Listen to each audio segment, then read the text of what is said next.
ಯಾತ್ರೆಯಲ್ಲಿ ಸೂಚಿಗೆ ತಿಳಿದು ಕಾವಿಯನು ಕಳೆದ ತ್ರಿಪದಿಯೇ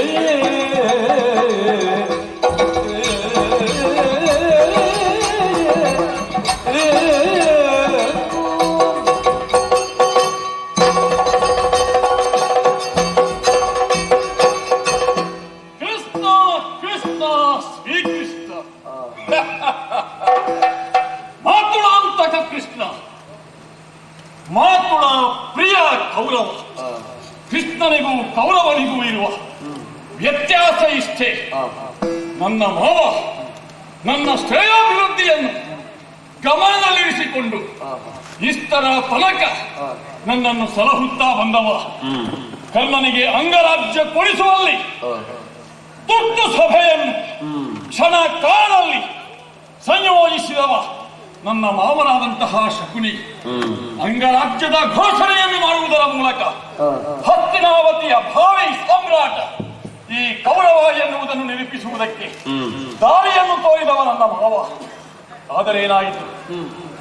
ಹಿರಿಯರಾದಂತಹ ಭೀಷ್ಮಾಚಾರ್ಯರು ನಮ್ಮ ಅಪ್ಪರೂ ಜೊತೆ ಸೇರಿದ ಧರ್ಮದನಿಗೆ ಯುವರಾಜ ಪಟ್ಟಾಭಿಷೇಕವನ್ನು ಮಾಡಿದಾಗ ನಮ್ಮ ಯೋಜನೆಗಳು ಮತ್ತೊಂದು ದಿಕ್ಕಿನ ಕಡೆಗೆ ಹರಿಯುವುದಕ್ಕೆ ಆರಂಭಿಸಿತು. ಕನಿಕ ಎನ್ನುವ ಬ್ರಾಹ್ಮಣನ ಮೂಲಕ ನಾನು ಕಲಿತಂತಹ ರಾಜನೀತಿಯ ಪ್ರಯೋಗಕ್ಕೆ ಮನಸ್ಸು ಮಾಡಿದ್ದು ಬೇಸರ ಮತ್ತೇನೂ ಅಲ್ಲ. ಪುರಾತನ ನೆರವಿನಿಂದ ನಿರ್ಮಿಸಲ್ಪಟ್ಟಂತಹ ಅರಗಿನಾಲಯವನ್ನು ಸುಟ್ಟದ್ದು ನಮ್ಮವರಲ್ಲ, ಸುಟ್ಟು ಓಡಿದ್ದು ಬಡಪಾಯಿಗಳಾದಂತಹ ಭಿಕ್ಷುಕರು. ಆ ಗ್ರಹದಲ್ಲಿ ಸುಟ್ಟು ಸೂಕರಿಯಾಗುವಂತಹ ಒಂದು ಸನ್ನಿವೇಶವನ್ನು ಸೃಷ್ಟಿಸಿದವರು ಪಾಂಡವರು. ಮತ್ತೆ ದ್ರೌಪದಿ ಸ್ವಯಂವರದ ಸಂದರ್ಭದಲ್ಲಿ ಅಲ್ಲಿಯೂ ಕೂಡ ಪಾಂಡವರು ಅವರ ಮಾವನಿಂದ ವಿರೋಧವನ್ನೇ ಪಡೆದವರು. ಅಲ್ಲಿಗೆ ಅವರ ಮಾವನಾದಂತಹ ಶಲ್ಯ ಬಂದಿದ್ದ, ವಿರೋಧಿಸಿದ್ದ. ಅವ ಸೇರಿದ್ದು ನಮ್ಮ ಜೊತೆ. ಹಾಗಿದ್ರೆ ಮಾವನ ಸಹಕಾರ ಸಹಾಯ ಕೃಷ್ಣನಿಗೂ ಇಲ್ಲ, ಕೃಷ್ಣನನ್ನು ನಂಬಿರತಕ್ಕಂತಹ ಪಾಂಡವರಿಗೂ ಇಲ್ಲ. ಮುಂದೆ ಬಂದಂತಹ ಪಾಂಡವರಿಗೆ ಹಸ್ತಿನಾವತಿಯನ್ನು ವಿಭಜಿಸಿಕೊಡುವಲ್ಲಿ ನಮ್ಮ ಹಿರಿಯರು ತೋರಿದಂತಹ ಬುದ್ಧಿವಂತಿಕೆಯನ್ನು ಪ್ರಶ್ನಿಸುವುದಕ್ಕೆ ತಕ್ಕುದಾದ ಸಮಯ ಅಲ್ಲ ಎನ್ನುವ ಸೂಚನೆಯನ್ನು ನನ್ನ ಮಾವ ಕೊಟ್ಟ ಸಂದರ್ಭದಲ್ಲಿ ಒಂದು ಎಚ್ಚರಿಕೆಯ ಮಾತನ್ನು ಹೇಳಿದ್ದಾನೆ.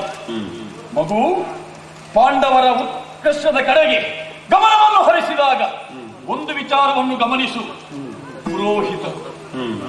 ಪುರೋಹಿತರು ಸಾಮ್ರಾಟನ ಪದವಿಯನ್ನು ನಿರ್ಣಯ ಮಾಡುವವರು. ಶಂತನು ಚಕ್ರವರ್ತಿಯಿಂದ ತೊಲಗಿ ಮುಂದೆ ಆಳ್ವಿಕೆಯನ್ನು ನೆರವೇರಿಸಿದಂತಹ ವಿಚಿತ್ರ ವೀರ್ಯನ ಆಳ್ವಿಕೆಯ ಸಂದರ್ಭದಲ್ಲಾಗಿದೆ, ಅಥವಾ ಪಾಂಡು ಚಕ್ರವರ್ತಿಯು ನನ್ನ ಅಪ್ಪನಾದಂತಹ ಧೃತರಾಷ್ಟ್ರ ಭೂಪತಿಯ ಆಳ್ವಿಕೆಯಲ್ಲೂ ಪುರೋಹಿತರು ನಮ್ಮ ರಾಜ್ಯದಲ್ಲಿ ಇರಲಿಲ್ಲ. ದ್ರೌಪದಿ ಸ್ವಯಂವರದ ಸಂದರ್ಭದಲ್ಲಿ ಧೌಮ್ಯರ ಪೌರೋಹಿತ್ಯವನ್ನು ಪಾಂಡವರಿಗೆ ಒದಗಿಸುವ ಮೂಲಕ ಹಸ್ತಿನಾವತಿಯ ಭಾವಿ ಸಾಮ್ರಾಟರು ಪಾಂಡವರು ಎನ್ನುವುದನ್ನು ಪ್ರತಿಷ್ಠಾಪಿಸುವುದಕ್ಕಾಗಿ ಕೃಷ್ಣ ತಂತ್ರ ಹೆಣೆದಿದ್ದಾನೆ ಮಗನೇ ಎನ್ನುವ ಸೂಚನೆಯನ್ನು ನನ್ನ ಮಾವನಾದಂತಹ ಶಕುನಿ ಕೊಟ್ಟಿದ್ದ. ಹಬ್ಬಬ್ಬ, ಪುರೋಹಿತರಿಗೂ ಕೂಡ ಇಂತಹ ಬಲ ಇದೆ. ಹೌದು ಎನ್ನುವುದು ನಿರೂಪಿತವಾದದ್ದು ರಾಜಸೂಯಾತ್ಮರದ ಸಂಕಲ್ಪದ ಕಾಲದಲ್ಲಿ, ರಾಜಸೂಯಾತ್ಮರದ ದಿಗ್ವಿಜಯದ ಸಂದರ್ಭದಲ್ಲಿ, ಅಗ್ರ ಪೂಜೆಯನ್ನು ಶ್ರೀಕೃಷ್ಣನಿಗೆ ಕೊಟ್ಟಂತಹ ಸಂದರ್ಭದಲ್ಲಿ ನಮ್ಮ ಹಿರಿಯರಾದಂತಹ ಭೀಷ್ಮಾಚಾರ್ಯರೇ ಆ ಕೃಷ್ಣನನ್ನು ಹೊಗಳಿದಾಗ, ಕೃಷ್ಣನ ಯೋಗ್ಯತೆಯನ್ನು ಎಲ್ಲರಿಗೂ ಮನದಟ್ಟು ಮಾಡಿದಂತಹ ಸಂದರ್ಭದಲ್ಲಿ ಕೃಷ್ಣ ಕಾರುಣ್ಯ ಪಾಂಡವರ ಮೇಲಿರುತ್ತಾ ಸಾಮ್ರಾಟನಾದಂತಹ ಧರ್ಮದನೆ ಭಾವಿ ಚಕ್ರವರ್ತಿ ಎನ್ನುವಂತಹ ಸೂಚನೆ ಆ ಕಡೆಯಿಂದ ಲಭ್ಯವಾದಾಗ ಮತ್ತಿನ್ನೇನು ರಾಜಸೂಯ ಮುಗಿದ ಮೇಲೆ ಇವರ ಕಾಲಸ್ಥಾನ ಎನ್ನುವುದನ್ನು ತಿಳಿದುಕೊಳ್ಳಬೇಕು ಎನ್ನುವ ಕಾರಣಕ್ಕಾಗಿಯೇ ಇಂದ್ರಪ್ರಸ್ಥದಲ್ಲಿ ಉಳಿದೆ. ಆದರೆ ಏನಾಯಿತು? ಮಯಮಂಟಪದಲ್ಲಿ ನನಗಾದಂತಹ ಅವಮಾನ, ಪಾಂಚಾಲಿಯಿಂದಾದಂತಹ ಅವಮಾನವನ್ನು ಸಹಿಸುವುದಕ್ಕೆ ಸಾಧ್ಯವಿಲ್ಲದೆ ಮರಳಿ ಹತ್ತಿರೆಯನ್ನು ಸೇರುವಂತಹ ಮನ ಮಾಡದೆ ಆತ್ಮಹತ್ಯೆಗೆ ಮನ ಮಾಡುತ್ತಾ ಕಾನನದ ಕಡೆಗೆ ಹೊರಟು ನಿಂತಾಗ ನನ್ನನ್ನು ಸಮಾಧಾನ ಪಡಿಸಿದವ ನನ್ನ ಮಾವನಾದಂತಹ ಶಕುನಿ. ತಣ್ಣೀರನ್ನಾದರೂ ತಣಿಸಿ ಕುಡಿಯುವಂತಹ ಧರ್ಮಜನ ಆ ಧರ್ಮಬುದ್ಧಿಗೆ ನೀನು ಪ್ರತಿಯಾಗಿ ನಿನ್ನ ರಾಜನೀತಿಯನ್ನು ಪ್ರದರ್ಶಿಸುವ ಮಗನೇ. ಅದಕ್ಕಾಗಿಯೇ ಕಪಟ ದ್ಯೂತ ವಿದುರನ ಮೂಲಕವಾಗಿ ಕರೆ ಕಳುಹಿಸಿ ಬಂದಂತಹ ಪಾಂಡವರ ಜೊತೆಯಲ್ಲಿ ದ್ಯೂತವನ್ನು ಆಡುವುದರ ಮೂಲಕ ಯಾವುದನ್ನು ಎಷ್ಟೋ ವರ್ಷಗಳ ಪೂರ್ವದಲ್ಲಿ ನಾನು ಸಂಚಯನ ಮಾಡಿಕೊಳ್ಳಬೇಕಿತ್ತು ಅದನ್ನು ನಾನು ಸಂಪಾದಿಸಿದ್ದೇನೆ. ನನಗೇನು ದ್ಯೂತವಾಡುವುದು ಚಟವಲ್ಲ, ಆ ಹಠವೂ ನನಗಿಲ್ಲ. ಆದರೆ ಧರ್ಮಾತ್ಮ ಎನಿಸಿದಂತಹ ಧರ್ಮಮೂರ್ತಿ ಎನಿಸಿದಂತಹ ಧರ್ಮಜನಿಗೆ ದ್ಯೂತ ಎನ್ನುವುದು ಒಂದು ವ್ಯಸನ. ಅವ ಆಟಕ್ಕಾಗಿ ಆಟ ಆಡಿದ್ದಾನೆಯೇ ವಿನಃ ಗೆಲ್ಲುವುದಕ್ಕಾಗಿ ಅಲ್ಲ. ಆದರೆ ನಾನು ಹಾಗಲ್ಲ. ನನ್ನ ಉದ್ದೇಶ ಆಟವಾಡುವುದಲ್ಲ, ದ್ಯೂತವಾಡುವುದಲ್ಲ, ವಿನೋದವಲ್ಲ. ದ್ಯೂತದ ಮೂಲಕ ನಾನು ಪಡೆಯಬೇಕಾದಂತಹ ಸರ್ವಸ್ವವನ್ನು ನಾನು ಪಡೆಯಬೇಕು. ಆ ಕಾರಣಕ್ಕಾಗಿಯೇ ನನ್ನ ಪ್ರತಿನಿಧಿಯಾಗಿ ದ್ಯೂತವನ್ನು ಆಡಿದವ ನನ್ನ ಮಾವನಾದಂತಹ ಶಕುನಿ ಪಾಂಡವರಲ್ಲಿ ಇದ್ದಂತಹ ಸರ್ವಸ್ವವನ್ನು ಸೆಳೆಯುವುದಕ್ಕಾಗಿ ಹಣ ಇಲ್ಲದ ದೂತ ಆರಂಭದ ಕ್ಷಣದಲ್ಲಿ ಆರಂಭವಾದರೆ ಮುಂದೆ ಆ ದ್ಯೂತದಲ್ಲಿ ನಮ್ಮ ಮಾವನ ಸೂಚನೆಯಂತೆ ಮೊದಲಾಗಿ ಪಣವನ್ನು ಇಟ್ಟವ ನಾನು, ಪ್ರತಿಯಾಗಿ ಧರ್ಮಜನೂ ಇಟ್ಟ. ಹೀಗೆ ದ್ಯೂತದಲ್ಲಿ ವಿಜಯವನ್ನು ಸಾಧಿಸುತ್ತಾ ಈಗ ಯಾವ ಸ್ಥಿತಿಯನ್ನು ಪಾಂಡವರು ತಲುಪಿದ್ದಾರೆ ಎಂದು ನೋಡಿದರೆ ಸರ್ವಸ್ವವನ್ನು ಕಳಕೊಂಡು ರಾಜ್ಯ ಕೋಶ ಎಲ್ಲವನ್ನೂ ಕಳಕೊಂಡಂತಹ ಆ ಧರ್ಮಜ ತನ್ನ ಸೋದರರನ್ನು ಒತ್ತೆ ಇಟ್ಟ. ಅವರು ನನ್ನ ವಶವರ್ತಿಗಳಾದರು. ತನ್ನನ್ನೇ ಒತ್ತೆ ಇಟ್ಟು ಆಡಿದ, ಸೋತು ಹೋದ. ಮಾವ ಬಿಡ್ಲಿಲ್ಲ. ನನ್ನ ಮಾವನ ಯೋಗ್ಯತೆಯನ್ನು ಗುರುತಿಸಿದ್ದು ನಾನು ಅಲ್ಲಿ. ನನ್ನ ಮಾವನ ಮಾತಿಗೆ ತಲೆದೂಗುವಂತಹ ಒಂದು ದೃಶ್ಯ ನಿರ್ಮಾಣವಾದದ್ದು ಅಲ್ಲಿ. ಎಲ್ಲವನ್ನೂ ಸೋತಂತಹ ಧರ್ಮಜನನ್ನು ಮತ್ತೆ ಪ್ರಚೋದಿಸುತ್ತ ನಿಮ್ಮ ಭಾಗ್ಯೋದಯದ ಬೆಳಕು ದ್ರೌಪದಿ. ಯಾವ ಸಂದರ್ಭದಲ್ಲಿ ನೀವು ದ್ರೌಪದಿಯ ಕರವನ್ನು ಹಿಡಿದಿರೋ ಅಲ್ಲಿ ನಿಮ್ಮ ಭಾಗ್ಯದ ಬಾಗಿಲು ತೆರೆದಿದ್ದೇವೆ. ಇನ್ನೊಮ್ಮೆ ಪ್ರಯತ್ನಿಸು.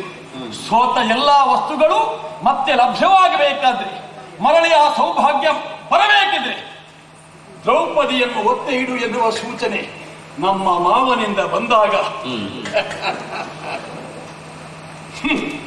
ಜೋಜುಕೋರನಾದಂತಹ ಧರ್ಮಜ ದ್ರೌಪದಿಯನ್ನು ಪಣಕ್ಕೆ ಇಟ್ಟು ಹಾಗಿದ್ರೆ ನನ್ನ ಕೆಲಸವಾಯಿತು ಮಗನೇ. ಈ ಮಾತನ್ನು ಹೇಳಿದ್ದಾನೆ, ಈ ಮಾತು ಹೇಳಿದ್ದಾನೆ ನನ್ನ ಮಾವ. ಹಾಗಿದ್ರೆ ನಾನು ಮಾಡಬೇಕಾದ ಕೆಲಸ ಏನು? ವಿದುರನನ್ನು ಕರೆದೆ, ಹೋಗು ಅಂತ ಹೇಳಿದೆ. ದ್ರೌಪದಿಯನ್ನು ಕರೆದುಕೊಂಡು ಬಾ ಎನ್ನುವ ಸೂಚನೆಯನ್ನು ಕೊಟ್ಟೆ. ಲಾಕ್ಷಾಗ್ರಹದ ಆ ಮರ್ಮವನ್ನು ಪಾಂಡವರಿಗೆ ಪೂರ್ವದಲ್ಲಿ ತುಳುಹಿ ಮೋಸಗೈದಂತಹ ವಿದುರ ಈ ಸಂದರ್ಭದಲ್ಲಿ ಎಚ್ಚರಿಕೆಯನ್ನೇ ಕೊಟ್ಟ. ದ್ರೌಪದಿಯನ್ನು ಕೆಣಕುವುದು ಅಂತಕನ ಆಲಯಕ್ಕೆ ಸೇರುವುದರ ಮುನ್ಸೂಚನೆ ಎನ್ನುವ ಎಚ್ಚರಿಕೆಯನ್ನು ಕೊಟ್ಟು ನಯವಾಗಿ ನನ್ನ ಸೂಚನೆಯನ್ನು ಆಜ್ಞೆಯನ್ನು ನಿರಾಕರಿಸಿದಾಗ ಸುಮ್ಮನೆಲ್ಲಾಗುತ್ತದೆಯೇ? ಎಲ್ಲಿದ್ದಾನೆ ಸಾತ್ವಿಕ?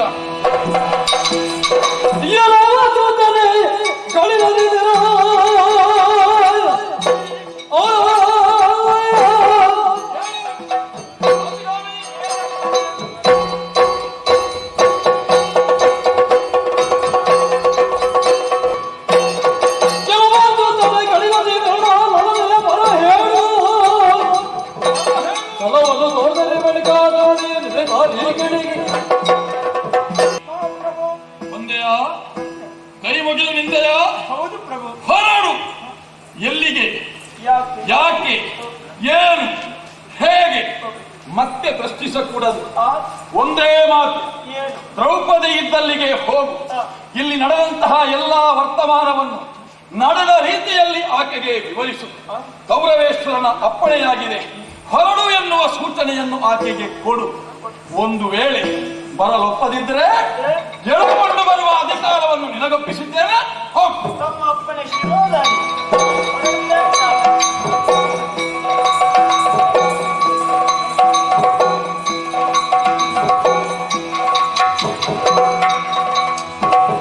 ವನದ ಮುಖಿಯರ ನಡುವೆ ಮಲಚದೆ,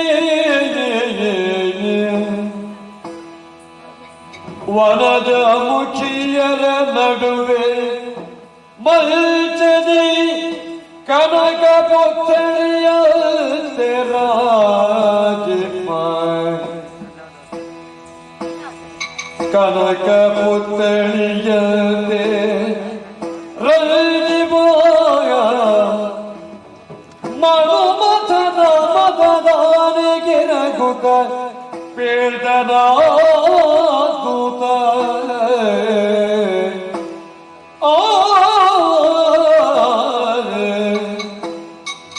ಮನೋಮಥನ ಮದದಾನಿಗೆ ರಘುತ ಪೀಡನ ದೂತ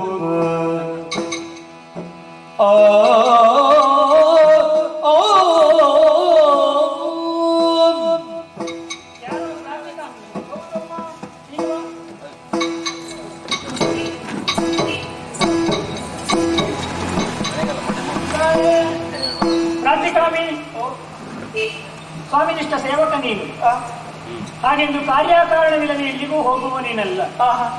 ಇನ್ನು ನನ್ನ ಅಂತಃಪುರವನ್ನು ಪ್ರವೇಶ ಮಾಡಿದ್ದೀಯ.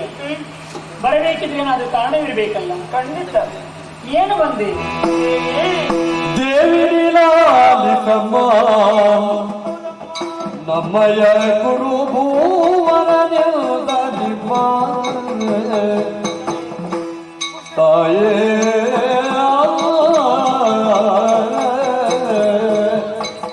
ಜನನಿ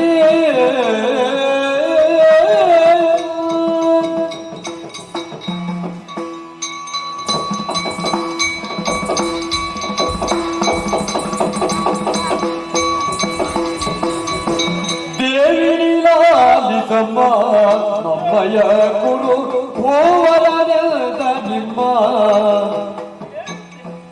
ಆವಿಭವದಿ ರಂಜಿಸುವ ಸಭೆಗೀಗನೆ ಆವಿಭವದಿ ರಂಜಿಸುವ ಸಭೆಗೀಗನೆ ನೀತರು ಮತ್ತವನು ದೇವಿಲಾಲಿಸವ್ವ ನಮ್ಮಯ ಗುರು ಭೂವನದ ನಿಮ್ಮ ತಾಯೇ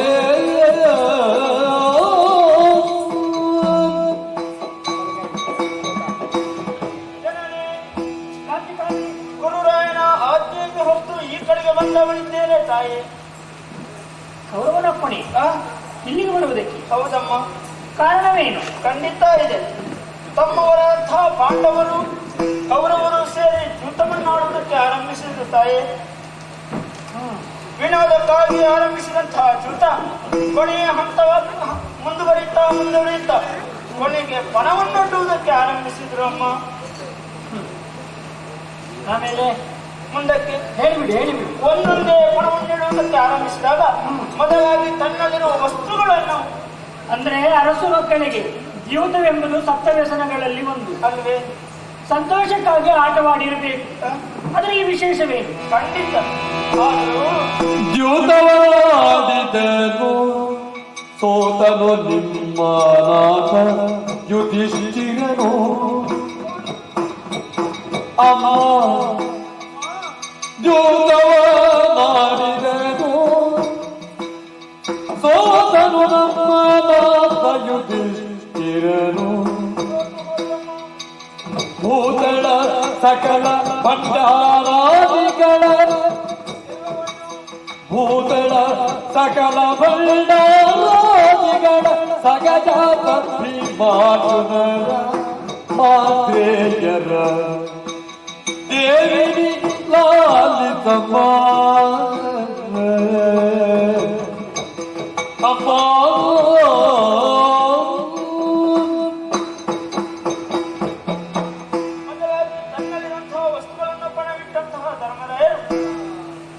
ವಸ್ತುಗಳನ್ನಿಟ್ಟು ಆಟವಾಡುವುದಕ್ಕೆ ಪ್ರಾರಂಭಿಸಿದ್ರಿ. ಆಮೇಲೆ ಅಲ್ಲಿಯೂ ಸೋತು ಹೋದ್ರಮ್ಮ. ವಸ್ತುಗಳನ್ನು ಕಳೆದುಕೊಂಡ್ರಿ. ಮುಂದಕ್ಕೆ ತನ್ನಲ್ಲಿರುವ ಸಂಪತ್ತುಗಳನ್ನೆಲ್ಲವೂ ಪಣವನ್ನೊಡ್ಡಿದ್ರು. ಏನಾಯಿತು? ಅದನ್ನು ಕಳ್ಕೊಂಡ್ರು ತಾಯಿ. ಸಂಪತ್ತು ನಷ್ಟವಾಯಿತು. ಪ್ರಾಪ್ತಿಕಾನು ಸಂಪತ್ತು ಬರುತ್ತದೆ ಹೋಗುತ್ತದೆ. ಎರಡನೆಯ ಸ್ವರ್ಗ ಎಂಬುದಾಗಿ ನೆಗಳ್ತೆಯನ್ನು ಪಡೆದಿದೆ ನಮ್ಮ ಇಂದ್ರಪ್ರಸ್ಥ. ಅಲ್ಪ ಸ್ವಲ್ಪ ಸಂಪತ್ತು ಹೋದ್ರೆ ಅದರ ಬಗ್ಗೆ ಆಲೋಚಿಸಬೇಕಾದಂತಹ ಅನಿವಾರ್ಯತೆ ಇಲ್ಲ. ಖಂಡಿತ. ಆಮೇಲೆ ತನ್ನ ಇಂದ್ರಪ್ರಸ್ಥವನ್ನೇ ಪಣ ಕೊಟ್ಟಿದ್ರು ತಾಯಿ. ಸಂಪತ್ತನ್ನು ಕಳೆದುಕೊಂಡ ಮಾತ್ರಕ್ಕೆ ಇಂದ್ರಪ್ರಸ್ಥವನ್ನೇ ಒಡ್ಡಿದ್ರೆ ಅಲ್ಲಿಯೂ ಸೋಲಾಯ್ತಮ್ಮ. ಇಂದ್ರಪ್ರಸ್ಥವನ್ನು ಕಳೆದುಕೊಳ್ಳುವಂತಹ ದುರ್ದಶೆ ನಮ್ಮವರಿಗೆ ಬಂತು. ಆಮೇಲೆ ಕೊನೆಗೆ ಶಕುನಿಯ ಮಾತಿಗೆ ಮರಳಂತಹ ಅವರು ತನ್ನ ಜೊತೆಯಲ್ಲಿರುವಂತಹ 4 ತಮ್ಮಂದಿರನ್ನು ಪಣ ಕೊಟ್ಟಿದ್ರು ತಾಯಿ.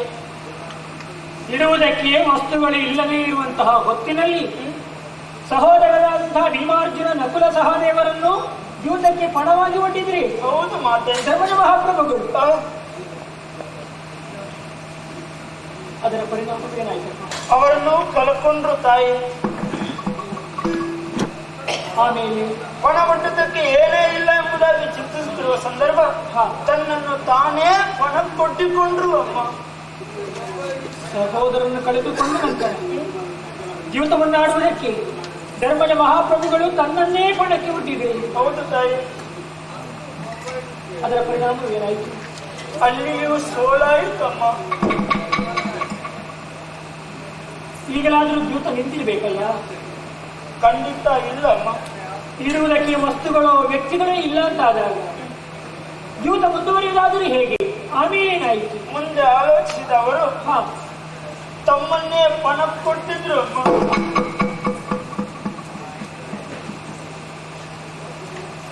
ಇಬ್ಬರು ಸತಿಯಾದಂತಹ ನನ್ನನ್ನು ದ್ಯೂತಕ್ಕೆ ಪಣವಾಗಿ ಒಡ್ಡಿದ್ದೀರಿ.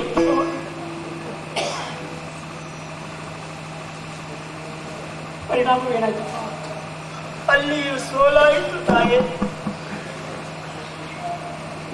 ನೀನ್ಯಾಕೆ ಬಂದೆ?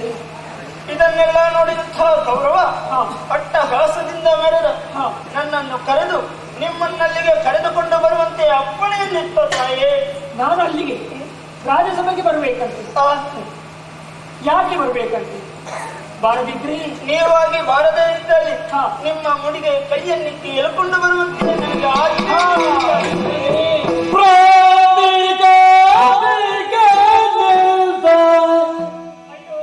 ನುಡಿಕೇಡಿ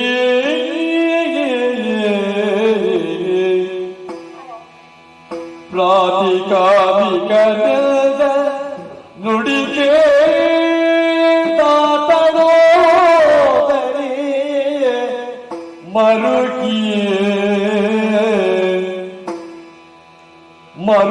ನುಡಿದಳು ಸೋದನೆ ಎನ್ನರ ಸೋದನೆ ಎನ್ನರ ಹಿರಿಯರ ಮಾತು ನಿಜವಾಯ್ತೆ ಸೋದನೆ ಎನ್ನರಸ ಹಿರಿಯರ ಮಾತು ನಿಜವಾಯ್ತೆ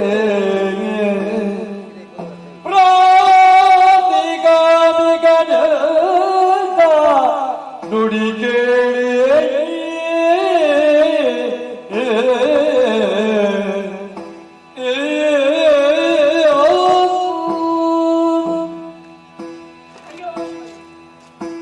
ಎಂತಹ ಮಾತುಗಳನ್ನು ನಾನು ಈಗ ಕೇಳ್ತಾ ಇದ್ದೇನೆ. ನನ್ನ ಸ್ವಾಮಿಯಾದಂತಹ ಧರ್ಮಜ ಮಹಾಪ್ರಭುಗಳು ಜೀವಿತದಲ್ಲಿ ಸಂಪತ್ತನ್ನು, ಸಾಮ್ರಾಜ್ಯವನ್ನು, ಬೊಕ್ಕಸ ಭಂಡಾರವನ್ನು, ಇಂದ್ರಪ್ರಸ್ಥವನ್ನು, ಸರ್ವಸ್ವವನ್ನು ಕಳೆದುಕೊಂಡರೆ ಸೋಲೆ ಸೋಲು.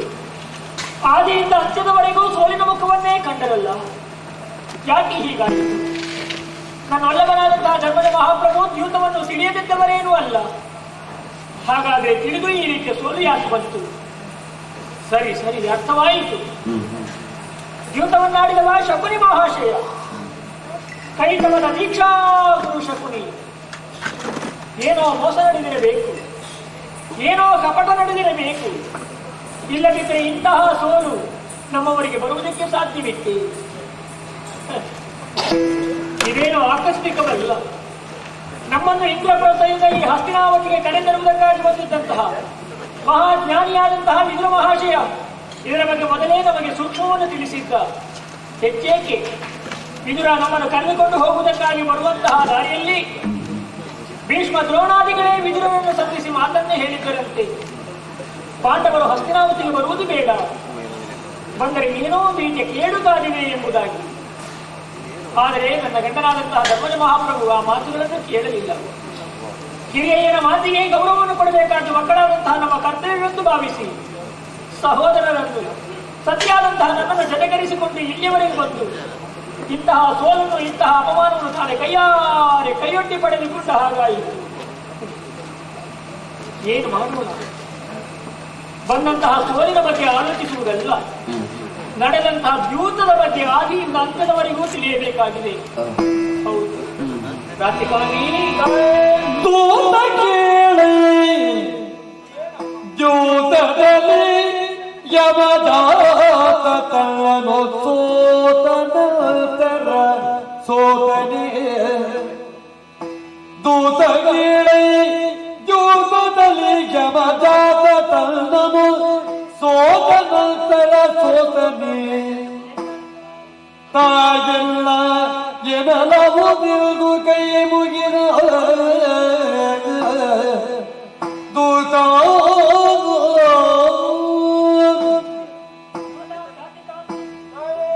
ಕೌರವರ ಕಡೆಯ ಹಾಳಾಗಿರಬಹುದು ನೀನು, ಆದರೆ ನಿನ್ನ ಸಂಸ್ಕಾರವೇನು, ನಿನ್ನ ಗುಣನಡತೆ ಏನು ಎಂಬುದನ್ನು ನೀನು ಬಂದಾಗ ನೀನು ಆಡಿದಂತಹ ನುಡಿಗಳಿಂದ ನಾನು ಅರ್ಥೈಸಿಕೊಂಡಿದ್ದೇನೆ.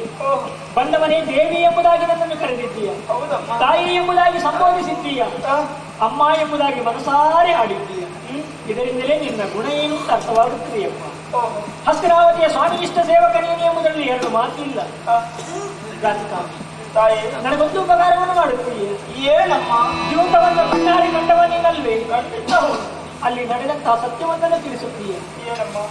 ಜೀವಿತದಲ್ಲಿ ನನ್ನೊಲ್ಲವನಾದಂತಹ ಧರ್ಮಜ ಮಹಾಪ್ರಭು ಮೊದಲಾಗಿ ಸಂಪತ್ತನ್ನು ಒತ್ತಿ ಇಟ್ಟಿದ್ದಲ್ವಿ? ಹೌದಮ್ಮ. ಆಮೇಲೆ ಬೊಕ್ಕಸ ಭಂಡಾರವನ್ನು, ಖಂಡಿತ. ನಂತರ ಸಾಮ್ರಾಜ್ಯವನ್ನು, ಕೊನೆಗೆ ಸಹೋದರರು, ಅಷ್ಟನ್ನೂ ಬಿಡೋಣ. ಆ ನಂತರ ತನ್ನ ಸೋತ ಬಳಿಕ ಧರ್ಮಜ ಮಹಾಪ್ರಭು ಸತಿಯಾದಂತಹ ನನ್ನನ್ನು ದ್ಯೂತಕ್ಕೆ ಪಣವಾಗಿ ಒಡ್ಡಿದುದೇ, ನನ್ನನ್ನು ಕಳೆದುಕೊಂಡ ನಂತರ ನನ್ನನ್ನು ತಾನು ಪಣವಾಗಿ ಒಡ್ಡಿದುದೇ. ಅಲ್ಲಿ ನಡೆದಂತಹ ಸತ್ಯವೇನಪ್ಪ? ಅಮ್ಮ, ತನ್ನನ್ನು ತಾನು ಒಡ್ಡಿಕೊಂಡು ಅಲ್ಲಿಯೂ ಸೋತಾದ ಮೇಲೆ ಆಮೇಲೆ ತಮ್ಮನ್ನು ಪಣ ತಾಯಿ ಸತ್ಯವೇ? ಖಂಡಿತ ಹೌದೇ? ನಾನು ಕಣ್ಣಾರೆ ಕಂಡ ಸತ್ಯ ತಾಯಿ. ಹಾಗಾದ್ರೆ ನನಗೊಂದು ಉಪಕಾರವನ್ನು ಮಾಡ್ತೀಯ. ಏನಮ್ಮ?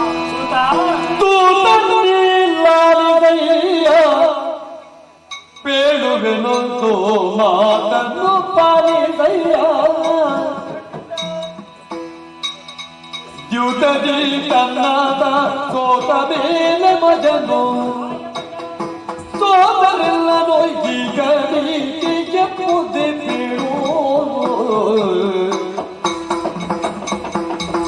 ದೂತದಿ ಲಾಲಿದಯ್ಯ ಪೇಳುವೆನೋದು ಮಾತನು ಪಾಲಿದಯ್ಯ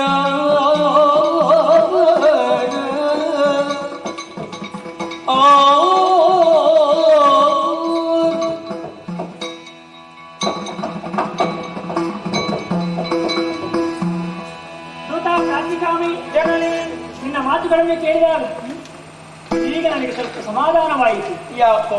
ಜೀವಿತದಲ್ಲಿ ತನ್ನನ್ನು ಪಣವಾಗಿ ಸೋತಾನಂತರ ಧರ್ಮದ ಮಹಾಪ್ರಭುಗಳು ನನ್ನನ್ನು ಒತ್ತಿಯಾಗಿ ಇಟ್ಟಿರುವುದು. ಹೌದಮ್ಮ.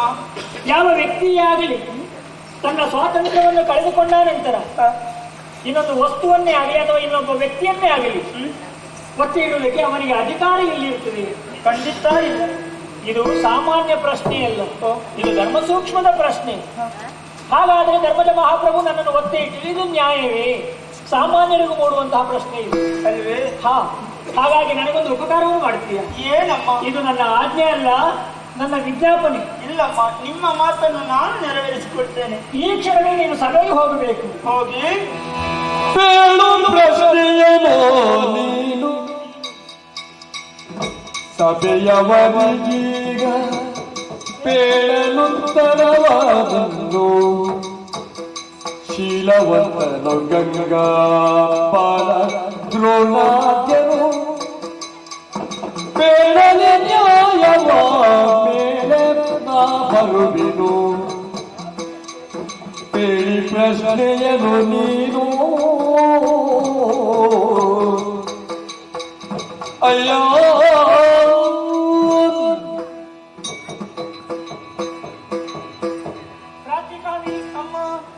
ಈಗಿಂದೀಗಲೇ ನೀನು ಹಸ್ತಿನಾವತಿಯ ರಾಜಸಭೆಗೆ ಹೋಗಬೇಕು. ಹೋಗಿ ಹೋಗಿ ಅಲ್ಲಿರುವವರು ಸಾಮಾನ್ಯರಲ್ಲ, ವಿದ್ಯಾವಂತರು, ಬುದ್ಧಿವಂತರು, ಪ್ರಾಜ್ಞರು, ಪಂಡಿತರೆಲ್ಲ ಅಲ್ಲಿದ್ದಾರೆ.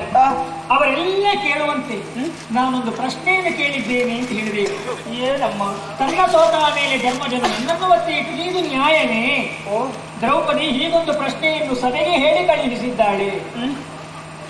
ನಿನ್ನ ಬುದ್ಧಿವಂತಿಕೆಯಿಂದ ಈ ಪ್ರಶ್ನೆಗೆ ಒಂದು ಅಕ್ಷರವನ್ನು ನೀನು ಸೇರಿಸಬಾರದು, ಒಂದು ಅಕ್ಷರವನ್ನೂ ಬಿಡಬಾರದು. ಖಂಡಿತ ಹೀಗೆಯೇ ಕೇಳಿದ್ದಾಳೆ, ಹೀಗೆಯೇ ಹೇಳಿ ಕಳುಹಿಸಿದ್ದಾಳೆ ಎಂಬುದಾಗಿ ಹೇಳಬೇಕು. ಅಲ್ಲಿರುವವರು ವಿದ್ವಾಂಸರು, ತಿಳಿದವರಿದ್ದಾರೆ, ಬಲ್ಲವರಿದ್ದಾರೆ. ಯಾರಾದರೂ ಉತ್ತರವನ್ನು ಕೊಡಬಹುದು. ಒಂದು ವೇಳೆ ಧರ್ಮಜನು ಜೂತಕ್ಕೆ ದ್ರೌಪದಿಯನ್ನು ಒತ್ತಿ ಇಟ್ಟುದರಲ್ಲಿ ನ್ಯಾಯವಿದೆ, ಧರ್ಮವಿದೆ ಎಂಬುದಾಗಿ ಯಾರಾದರೂ ಆಡಿದರೆ ಮುಚ್ಚಿದಂತಹ ತುಟಿಯನ್ನು ಬಿಚ್ಚದೆ ಕೌರವನ ತೊತ್ತಾಗಿ ಬದುಕುವುದಕ್ಕೆ ದ್ರೌಪದಿ ಸದಾ ಸಿದ್ಧಳಿದ್ದಾಳೆ ಎಂಬುದಾಗಿ ಹೇಳಿ ಈ ಪ್ರಶ್ನೆಗೆ ಉತ್ತರವನ್ನು ಪಡೆದುಕೊಂಡು ಬರ್ತೀಯ. ಮಾತೆ, ತಮ್ಮ ಮಾತನ್ನು ಈಡೇರಿಸಲಿಕ್ಕೆ ಪ್ರಯತ್ನಿಸಿದ್ದೇನೆ. ಖಂಡಿತ ಅಲ್ಲಿವರೆಗೂ ಮುಂದುವರಿಯುತ್ತೇನೆ. ಹೋಗಿ ಬಾ, ಹೋಗಿ ಬಾ.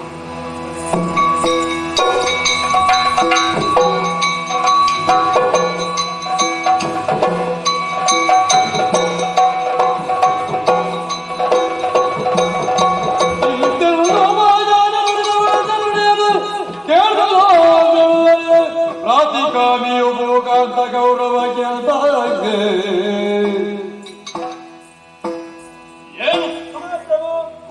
ನಮ್ಮಪ್ಪಣೆಯಂತೆ ಅಮ್ಮನವರ ಅಂತಃಪುರವನ್ನು ತಲುಪಿ ಬಂದವನು ನಾನು. ಆಕೆ ಪ್ರಶ್ನೆಯೊಂದನ್ನು ಕೇಳಿದ್ದಾರೆ. ಯಾವ ಪ್ರಶ್ನೆ? ತನ್ನನ್ನು ತಾನು ಸೋತವನು ಇನ್ನೊಬ್ಬರನ್ನು ಪಣಕ್ಕೊಡ್ಡುವುದು ಸರಿಯೇ? ಇದಕ್ಕೆ ಉತ್ತರವನ್ನು ಕೇಳಿ ಬರುವಂತೆ ಹೇಳಿದ್ದಾರೆ ಪ್ರಭು.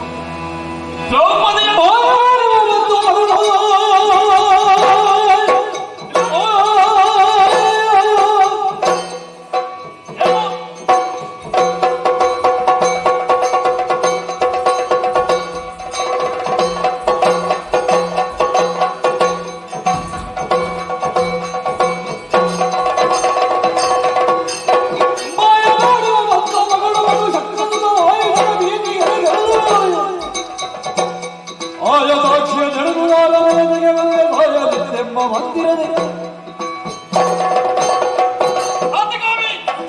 ನಿನ್ನನ್ನು ಕಳುಹಿಸಿದ್ದು ಯಾಕೆ? ದ್ರೌಪದಿಯನ್ನು ಕರೆದುಕೊಂಡು ಬಾ ಎನ್ನುವುದಾಗಿ, ದ್ರೌಪದಿಯ ಪ್ರಶ್ನೆಯನ್ನು ಹಿಡಿದುಕೊಂಡು ಬಾ ಎನ್ನುವುದಾಗಿ ಅಲ್ಲ. ದ್ರೌಪದಿಯ ಗಂಡಂದಿರಾದಂತಹ ಭೀಮಾರ್ಜುನರಿಗೆ ಹೆದರಿ ಆಕೆಯ ನಿರೂಪವನ್ನು ಹಿಡಿದುಕೊಂಡು ಇಲ್ಲಿ ಬಂದೆಯ. ಅವಳನ್ನು ಎಳೆದುಕೊಂಡು ಬರಬೇಕಿತ್ತು ಎನ್ನುವ ಸೂಚನೆಯನ್ನು ಕೊಟ್ಟರು. ಅದನ್ನು ಧಿಕ್ಕರಿಸಿ ಅವಳ ಪ್ರಶ್ನೆಯನ್ನು ಹಿಡಿದುಕೊಂಡು ಬಂದಿದ್ದೀಯ. ತೋರಿಸಿ ಬೇಡ ನಿನ್ನ ಮುಖ, ನಡೆಯಾಚೆ. ಯಾವಕ್ಕೂ ನನ್ನ ತಮ್ಮ ದುಶ್ಯಾಸನ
ಮೊದಲಾಗಿ ಪದಪದ್ಮಗಳಿಗೆ ಪಡಬಟ್ಟಿದ್ದೇನೆ.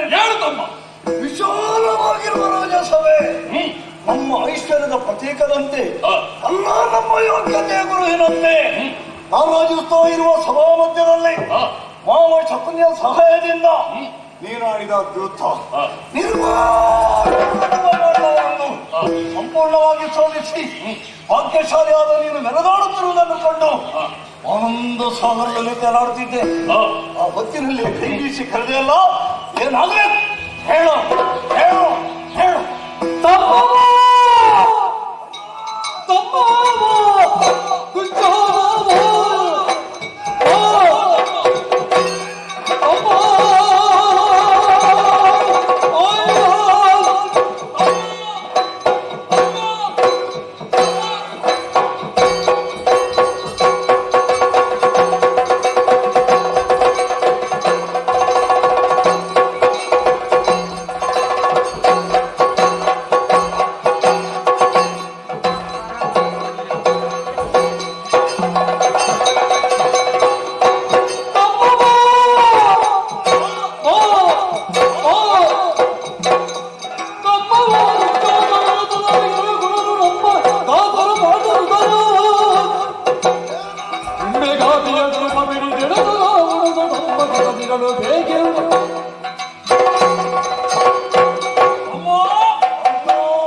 ಪ್ರಾಪ್ತಿಗಾಮಿಯನ್ನು ಕಳುಹಿಸಿದೆ. ಒಂದಳೆ ಬರಲಿಲ್ಲ. ಏನಂತೆ? ಆಕೆಯ ಪ್ರಶ್ನೆಯನ್ನು ಹೊತ್ತುಕೊಂಡು ಬಂದ ಪ್ರಾಪ್ತಿಗಾಮಿ ಆಕೆಗೆ ಉತ್ತರ ಬೇಕಂತೆ. ಪ್ರಶ್ನೆಯ ಈಗೇನಾಗ್ಬೇಕು? ಹೋಗಬೇಕು. ಉತ್ತರ ನಾನು ಕೊಡಬೇಕಾ? ಆ, ಹೋಗಿ ಹೋಗಿ ಹಾ ಅವಳ ಪ್ರಶ್ನೆಗೆ ಯಾವ ರೀತಿಯ ಉತ್ತರ ಕೊಟ್ಟು ಸೆಳೆದುಕೊಂಡು ಬರುತ್ತೀಯ. ಬರುವುದಕ್ಕೆ ಹೇಳಬೇಕು. ಬರದಿದ್ರೆ ಎಳಕೊಂಡು ಬರಬೇಕು.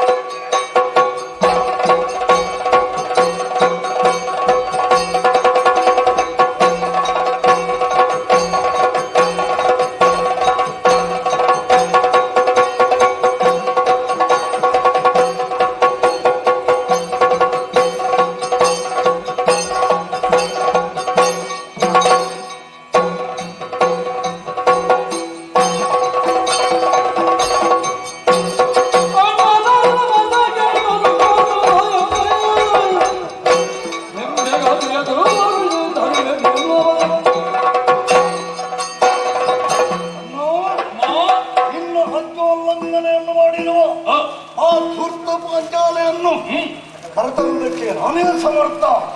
ಹೀಗೆ ತೀರ್ಮಾನಿಸಿರುವೆಯಾ? ಸರಿ. ಇದು ಯೋಚನೆ. ನಿನ್ನ ವಿಚಾರವಾಗಿ ಆ ಪಾಂಚಾಲೆ ಯಾವ ರೀತಿಯಲ್ಲಿ ವರ್ತಿಸಿದ್ದಾಳೆ ಎಂಬ ಪ್ರಜ್ಞೆ ನನಗಿದೆ. ಅಣ್ಣೋ ಇದು ಯೋಚನೆ. ಕೊಡು ಅಪ್ಪಣೆ. ನಿನ್ನ ಹೊಚ್ಚೆಯಂತೆ ಹೋಗ್ತೇನೆ.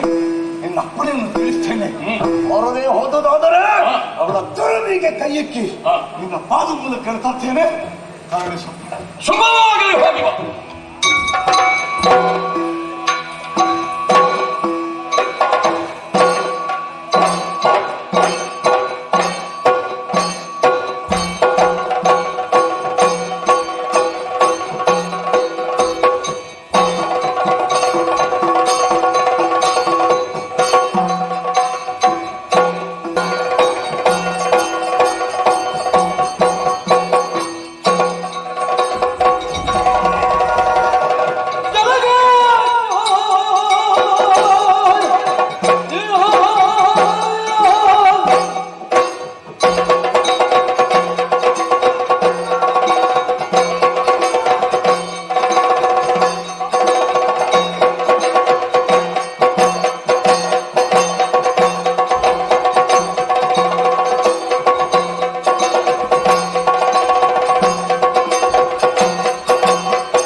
ಯೋಗ್ಯತಾವಂತನಾಗಿರುವ ಕೌರವೇಶ್ವರನ ಪ್ರೀತಿಯಾದ ದುಶ್ಯಾಸನ ಈ ಕಡೆಗೆ ಕಲಿಸ್ತಾ ಇರುವಾಗೆ ಮದ ಗರುತೆಯಾಗಿ ಎತ್ತರದ ಆಸನದಲ್ಲಿ ಕುಳಿತುಕೊಂಡಿರುವೆಯಾ? ಈ ಗರ್ವ ಇನ್ನು ಮುಂದೆ ನಿನಗೆ ಸಲ್ಲದು. ನಿನ್ನ ಪತಿಗಳಲ್ಲಿ ಜ್ಯೇಷ್ಠನಾಗಿರುವ ಧರ್ಮರಾಯ ಯುದ್ಧದಲ್ಲಿ ಎಲ್ಲವನ್ನೂ ಸೋತಿದ್ದಾನೆ, ನಿನ್ನನ್ನೂ ಕಳ್ಕೊಂಡಿದ್ದಾನೆ. ಆದ್ದರಿಂದ ನನ್ನ ಆಜ್ಞೆಯನ್ನು ಕೇಳು. ಆತನ ರಾಣಿವಾಸವನ್ನು ಸೇರಿ ಸುಖವನ್ನು ಅನುಭವಿಸಬೇಕೆಂಬ ಮನವಿದ್ದುದಾದರೆ ನನ್ನ ಜೊತೆಯಲ್ಲಿ ಹೊರಟು, ಅದಕ್ಕೆ ಮನಸ್ಸು ಒಳಪಡದೆ ಹೋದರೆ ದಾಸೀಕೂಟದಲ್ಲಿ ಸೇರುವುದಕ್ಕೆ ಸಿದ್ಧಳಾದ ವಿಚಾರವನ್ನು ತಿಳಿಸುವುದಕ್ಕಾಗಿ ಬಂದ ಪ್ರಾರ್ಥಿಕಾಮಿಕನಲ್ಲಿ ಏನು ಹೇಳಿದೆ?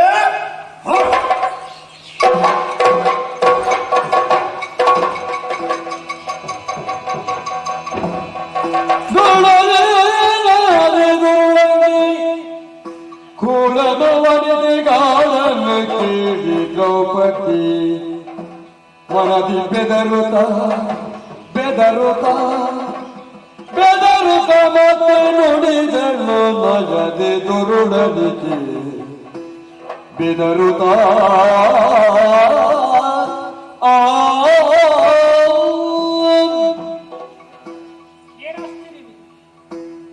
ನನ್ನ ಅಂತಃಪುರವನ್ನು ಪ್ರವೇಶ ಮಾಡಿದವ ಪ್ರಾಣಿಗಳ ಪ್ರಾಣವನ್ನು ಕೊಂಡು ಹೋಗುವುದಕ್ಕಾಗಿ ಬಂದಂತಹ ಯಮಧರ್ಮನಲ್ಲ. ಬದಲಾಗಿ ಮೈದುನ ದುಶ್ಯಾಸನ. ಇವನ ಬರೋಣವೇ ಒಂದು ರೀತಿಯ ವಿಚಿತ್ರವಾಗಿ ಕಾಣುತ್ತಾ ಇರಲಿಲ್ಲ.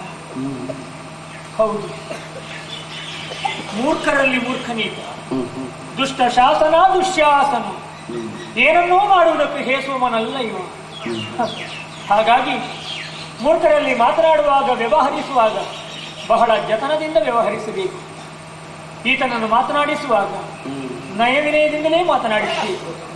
ನೋಡು ಮೈದುನ, ಎನಗೆ ಮೈದುನೀನು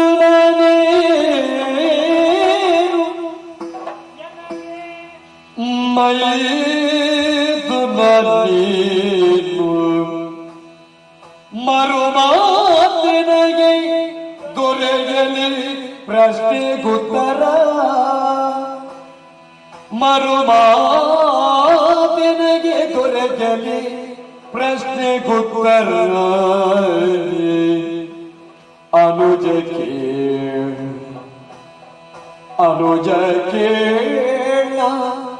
ಪುಷ್ಪವತಿ ಬರಲೆಂದು ಸಭೆಗಿನಲು, ಅನುಜಕ್ಕೆ ಪುಷ್ಪವತಿ ಬರಲೆಂದು ಸಭೆಗಿನಲು, ಗೆನಗೆ ಮೈದುನಲ್ಲಿ ನೀನು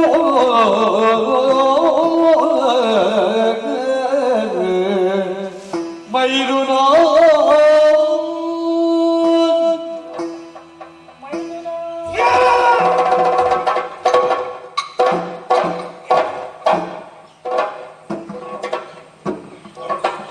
ದುಶ್ಯಾಸನ, ಯಾಕಪ್ಪ ಹೀಗೆ? ಮೈದುನ ಎಂದರೆ ಮಗನಿಗೆ ಸಮಾನವಂತೆ, ಅತ್ತಿಗೆ ಎಂದರೆ ತಾಯಿಗೆ ಸಮಾನವಂತೆ. ತಾಯಿಯ ಬಳಿಗೆ ಬರುವ ಮಗನೋಪಾದಿಯಲ್ಲಿ ನಿನ್ನ ಬರೋಣವಲ್ಲ, ನಿನ್ನ ಬರೋಣವೇ ಬಹಳ ವಿಚಿತ್ರವಾಗಿ ಕಾಣುತ್ತಿದೆಯಲ್ಲ. ಈ ಪ್ರಪಂಚದಲ್ಲಿ ಅದೆಷ್ಟೋ ಮಂದಿ ಅತ್ತಿಗೆಯಂದಿರಿರಬಹುದು, ಅದೆಷ್ಟೋ ಮಂದಿ ಮೈದುನಂದಿರಿರಬಹುದು, ಆದರೆ ನಿನ್ನಂತಹ ಮೈದುನಂದಿರು ಯಾವ ಅತ್ತಿಗೆಗೂ ಇರುವುದಕ್ಕೆ ಸಾಧ್ಯವಿಲ್ಲ. ಮೈದುನ, ನಿನಗಿಂತ ಮೊದಲೇ ಇಲ್ಲಿಗೆ ಪ್ರಾಧಿಕಾರಿ ಬಂದಿದ್ದ. ನಿಜ.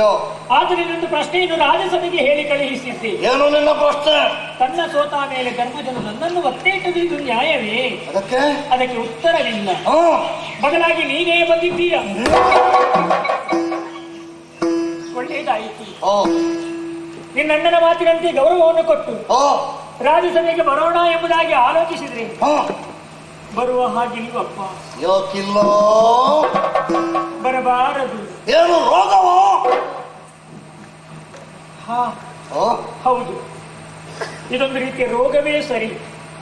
ಈ ರೋಗ ನನಗೆಂದೇನು, ಪ್ರಪಂಚದ ಯಾವ ಹೆಂಗಳೆಯನ್ನು ಈ ರೋಗ ಬಿಟ್ಟದ್ದಿಲ್ಲ. ಬ್ರಹ್ಮದೇವರೇ ಕೊಟ್ಟಂತಹ ಶಾಪವೂ ಹೌದು. ಹೆಚ್ಚೇಕಿ ನಿನ್ನನ್ನು ಹಡೆದಂತಹ ನಿನ್ನ ತಾಯಿಗೂ ಈ ರೋಗ.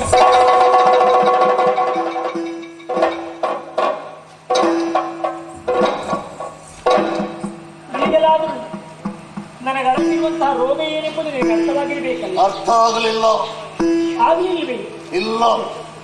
ಸಣ್ಣ ಮಕ್ಕಳಿಗೂ ಅರ್ಥವಾಗುವ ರೀತಿ ನಾನು ಹೇಳಿದ್ದೇನೆ, ಅರ್ಥವಾಗಲಿಲ್ವೇ? ನನ್ನಲ್ಲಿ ಹೇಳಬಹುದು. ಹೋಗಲಿ ಬಿಡು. ಮೊದಲೇ ಹೇಳಿದ್ದೇನೆ, ಮೈದುನನೆಂದರೆ ಮಗನಿಗೆ ಸಮಾನ. ನಿಜ. ಮಗನಾದವನಲ್ಲಿ ತಾಯಿಗೆ ಅಂಜಿಕೆ ಏನು, ನಾಚಿಕೆ ಏನು? ದುಶ್ಯಾಸನ, ಏನು? ಹೆಣ್ಣಾದವಳು ತಿಂಗಳಿಗೊಂದಾವರ್ತಿ ಅಲಂಕಾರ ಶೂನ್ಯಯಾಗಿ ಏಕವಸನವನ್ನು ಒಟ್ಟಿಕೊಂಡು ಮನೆಯ ಮೂಲೆಯಲ್ಲಿ ಕುಳಿತುಕೊಳ್ಳಬೇಕಾದ್ದು ಹೆಣ್ಣಿನ ಶೀಲ, ಹೆಣ್ಣಿನ ಧರ್ಮ. ಅದಕ್ಕೆ ಶೀಲವಂತರು, ವಿದ್ಯಾವಂತರು, ಗುರು ಹಿರಿಯರು ಸೇರಿರುವಂತಹ ರಾಜಸಭೆಗೆ ನನ್ನಂತಹವರು ಬರಬಾರದು, ಬರಕೂಡದು. ಹಾಗಾಗಿ ಅಂದ್ರೆ ಈಗ ಗೊತ್ತಾಗ್ಲಿಲ್ವೇ? ಗೊತ್ತಾಗಲಿಲ್ಲ. ನಾನು ಪುಷ್ಪವತಿ, ಅಂದರೆ ನಾನು ಬಹಿಷ್ಠೆ. ರಾಜಸಭೆಗೆ ನಾನು ಬರುವುದಷ್ಟು ಒಳ್ಳೆಯದಲ್ಲ. ಬರ್ಲಿಕ್ಕಿಲ್ಲ. ಬರಲಾರೆ. ಬರ್ಲಿಕ್ಕಿಲ್ಲ. ಇಲ್ಲ.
ನಿನಗೆ ಮಗನಿಗೆ ಸಮಾನನ?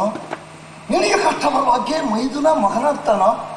ಕೂಡಿದ ಸಭೆಯಲ್ಲಿ ನಮ್ಮಣ್ಣ ಚಕ್ರವರ್ತಿ ಕೌರವೇಶ್ವರ ಪ್ರಮಾದವನ್ನ ಸಗಿದಾಗ ಅರಿಯದೆ ಬಿದ್ದೀರೆ ಭಾವ.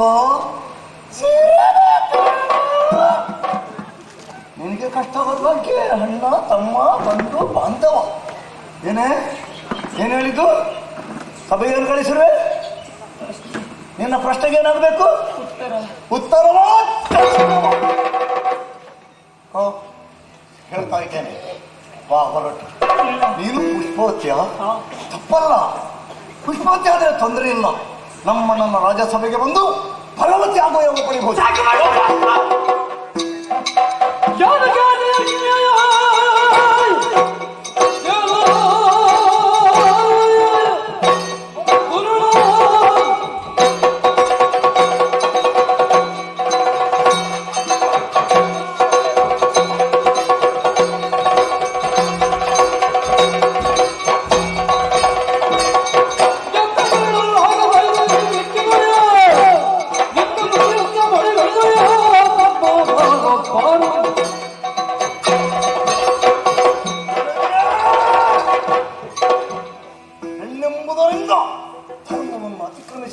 ಎಂಬುದಕ್ಕಾಗಿ ನಿಮಗೆ ಸಾರಿ ಹೇಳಿದೆ.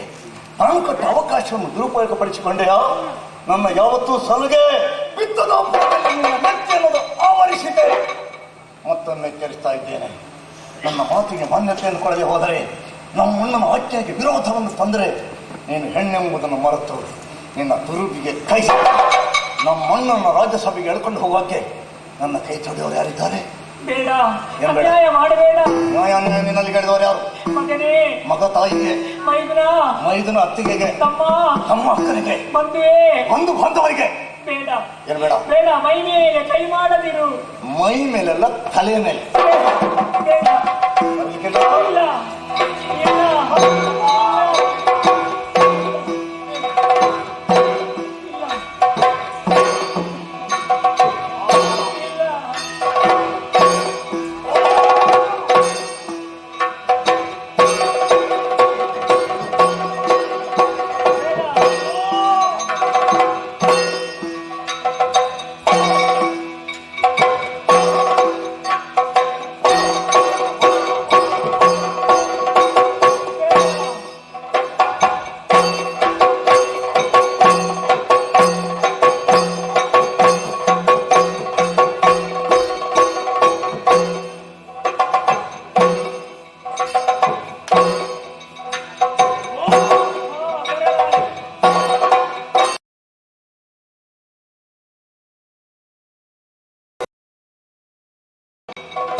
ಬಂದೆಯ ಹಾ ವಿಶ್ರಾಂತಿಯಲ್ಲಿರು. ಇವಳನ್ನು ಬಿಡ್ಬೇಕಾ? ಹೇಳು.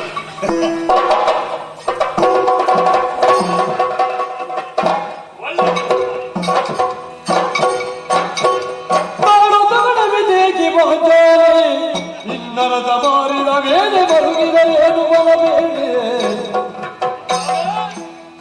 ಕೂಡತನವನ್ನು ಬಿಟ್ಟು ಗರಗದಿ ಮಾಡು ರಾಣಿ ವಾಸ ಅಲ್ಲದ ಏನು ಗೊತ್ತಿರ ಸೇರು ನೀನಿಗೆ ಪಾಲಗಿಯ ಮಗುಳಿಂದ ನೋಡು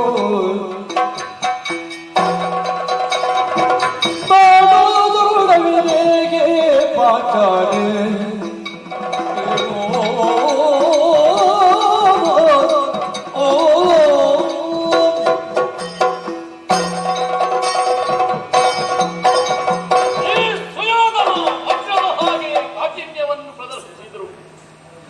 ಕುಸುಮದ ಹಾಗೆ ಕೋಮಲ ಹೃದಯವನ್ನು ಪಡೆಯುವುದಕ್ಕೆ ಸಾಧ್ಯ ಇದೆ. ದುಗುಡವನ್ನು ಬಿಡು ಪಾಂಚಾಲೆ.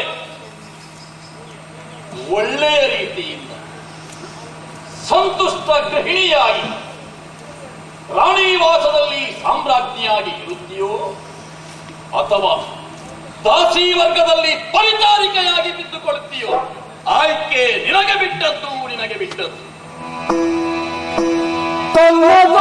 ಮೇಲೆ ಧರ್ಮಜನು ಪಣವಿಟ್ಟು ಸೋದರ ಎಲ್ಲ ತಲುವದೆ ಬೇಡು ಧರ್ಮವನು ಪಣವಿಟ್ಟು ಸೋದರಿಗೆಲ್ಲ ತಲುವದೆ ಬೇಡು ಧರ್ಮವನು ಇನ್ನಿತರ ಧರ್ಮದ ಸುನಿಶ್ಚಯ ಎಂದನಗೂ ಸಭೆಯವರು ಮೆಚ್ಚಿದ್ದ ಎಲ್ಲೆಲ್ಲರಿಗೆಂದು ಅರುಗಂಬನ್ಯ ಗೆಲ್ದನು ತೂತ ತನಗೆಂದು ತನ್ನ ಸೋತ ಮೇಲೆ ಧರ್ಮಜನು ಪಣವಿಟ್ಟು ಸೋಮರಿಗೆಲ್ಲ ತಲುವದೆ ಬೀಳೋ ಧರ್ಮವನು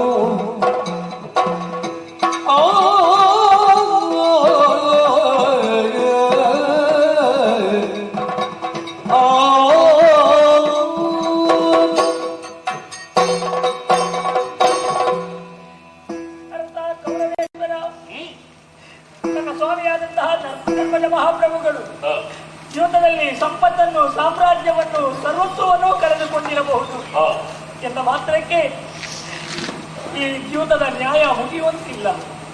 ಜ್ಞಾನಿಗಳಿಗೆ, ವಿವೇಕಿಗಳಿಗೆ ಒಂದು ಪ್ರಶ್ನೆ ಮೂಡುತ್ತದೆ. ಅದುವೇ ನಾನು ಹೇಳಿ ಕಳುಹಿಸಿದ ಧರ್ಮಸೂತ್ರದ ಪ್ರಶ್ನೆ. ಅದಕ್ಕೆ ಉತ್ತರವಿಲ್ಲ. ಬದಲಾಗಿ ನಿನ್ನ ತಮ್ಮನಾದಂತಹ ದುಶ್ಯಾಸನವನ್ನು ನನ್ನ ಅಂತಃಪುರಕ್ಕೆ ನೀರು ಅಂಟಿದೆ.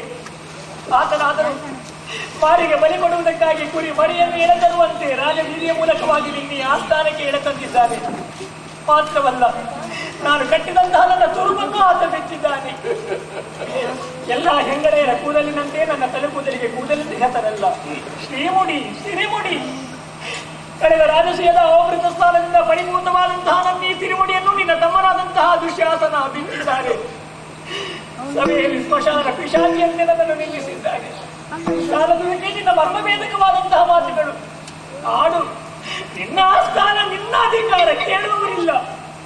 ಆದರೆ ನಾನು ಹೇಳಿ ಕಳುಹಿಸಿದ ಪ್ರಶ್ನೆ ಮಾತ್ರ ಬಂದಿಯಾಗಬಾರದು. ಅಹಂಕಾರದಿಂದಲ್ಲ, ಇದು ನನ್ನ ವಿಜ್ಞಾಪನೆ ಕೌರವೇಶ್ವರ. ಹಾಗಾಗಿ ಕೇಳುತ್ತಾ ಇದ್ದೇನೆ. ಇದು ನಾನು ಹೇಳಿ ಕಳುಹಿಸಿದ ಪ್ರಶ್ನೆಗೆ ಉತ್ತರವಿಲ್ಲ. ತಿರುಗವರ ಸಭೆಯಲ್ಲಿ ಅದೆಷ್ಟೋ ಬಂದಿದ್ದಾರೆ. ಯಾರಾದರೂ ಒಂದು ಮಾತನ್ನು ಕೇಳಲಿ, ಧರ್ಮದ ಅದ್ಭುತಕ್ಕೆ ನನ್ನನ್ನು ಒತ್ತಿ ಇಟ್ಟುದು ನ್ಯಾಯ, ಧರ್ಮ ಎಂಬುದಾಗಿ ಯಾರಾದರೂ ಹೇಳಲಿ. ಮುಚ್ಚಿದಂತಹ ತುಟಿಯನ್ನು ಬೆಚ್ಚದೆ ನಿನ್ನ ತೊತ್ತಿನ ಒಳಗೆ ನಾನಿರುವುದಕ್ಕೆ ಸದಾ ಸಿದ್ಧಳಿದ್ದೇನೆ. ಆದರೆ ನಾನು ಕೇಳಿದ ಪ್ರಶ್ನೆಗೆ ಮಾತ್ರ ಉತ್ತರ ಬರಲಿ.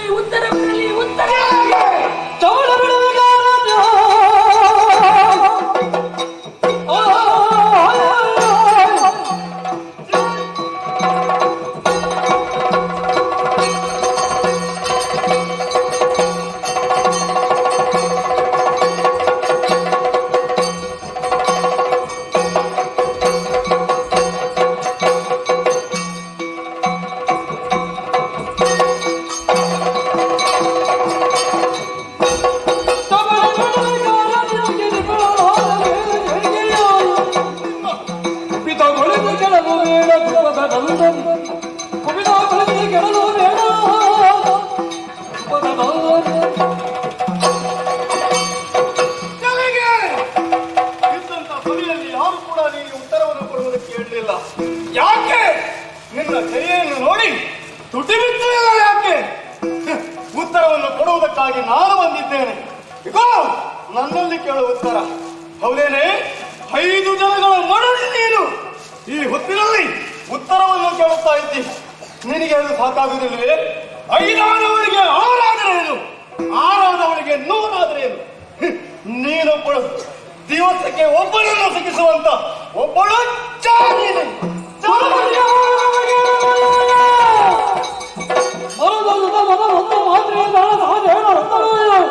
ಅಕ್ಕಿಯನ್ನು ಮರದಿ ಸಹ ತಿಳಿದಾಗ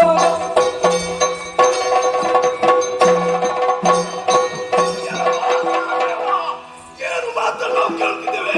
ಇದಕ್ಕೆಲ್ಲ ಕಾರಣ ನಮ್ಮ ಅಣ್ಣ ಜೂತಾಡಿದರ ಪರಿಣಾಮ. ಆದ್ದರಿಂದ ಬಿಡಬಾರದು, ಅವನ ಕೈಯನ್ನು ಸುಡಬೇಕು. ಧರ್ಮವನ್ನು ಕೈ ನಡೆಯಬಾರದು. ಧರ್ಮ ಧರ್ಮ ಧರ್ಮ ಧರ್ಮ ಇದು ನಮ್ಮ ಕರ್ಮ.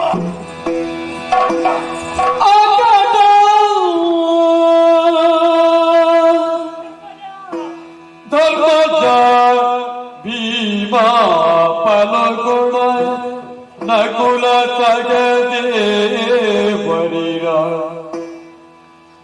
ಧರ್ಮಜ ಭೀಮಾ ಫಲಗುಣ ನಕುಲ ತಗದೇ ಬರಿರ. ನೀವು ಬಾಲಕಿಯ ಒಪ್ಪಿಸಿ ಕೊಟ್ಟರೆ ಮೃತ್ಯುವಿನ ದಾಳಿಗೆ, ಈ ಬಾಲಕಿಯ ಒಪ್ಪಿಸಿ ಕೊಟ್ಟರೆ ಮೃತ್ಯುವಿನ ದಾಳಿಗೆ ಅಗದ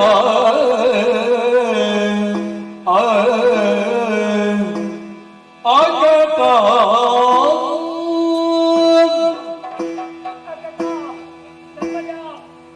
ಭೀಮಸೇನ, ಅರ್ಜುನ ದೇವ, ನಕುಲ ಸಹದೇವರಿದ ನೀವೈವರು ಒಟ್ಟಾಗಿ ಒಂದೇ ಮನಸ್ಸಿನಿಂದ ನಿಮ್ಮ ಇವರ ಪತ್ನಿಯಾದಂತಹ ನನ್ನನ್ನು ಈ ಜೀವನಕ್ಕೆ ಪಣವಾಗಿ ಒಟ್ಟಿದ್ದೀರಾ. ಈ ದುಷ್ಟರಿಗೆ ನನ್ನನ್ನು ಮಾರಿದ್ದೀರಾ.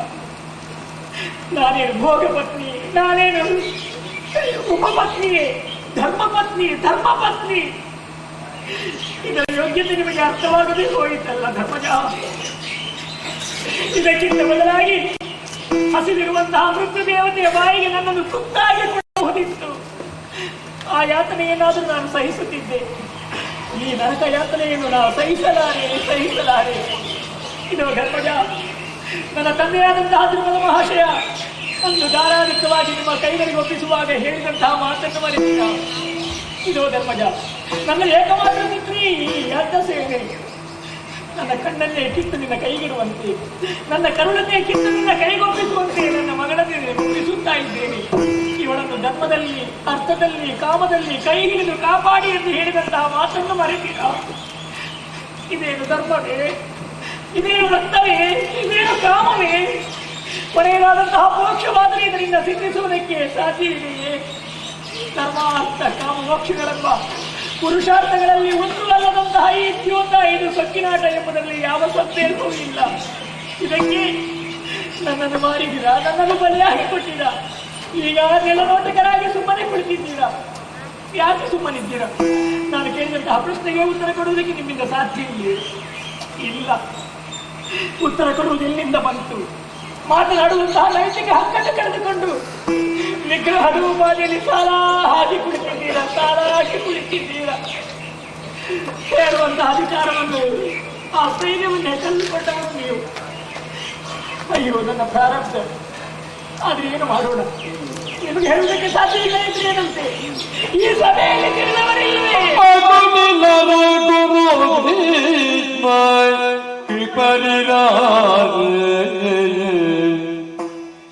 ಅಕುಟಿಲರು ಗುರುವೇ ಕೃಪರಿರ ಸಕಲ ಧರ್ಮವರಿದವರು ದುರ್ಮುಖರೇ ಕಳೆದುತ, ಈ ದುರ್ಮುಖರೇ ಕಳೆದುತ ಸುಮ್ಮನಿಗಿರೇ ಕೇಳದಡಿಯದು ಮುಗಿಯೋ. ಅಕುಟಿಲರು ಗುರು ಬೀತ ಕೃಪರಿರ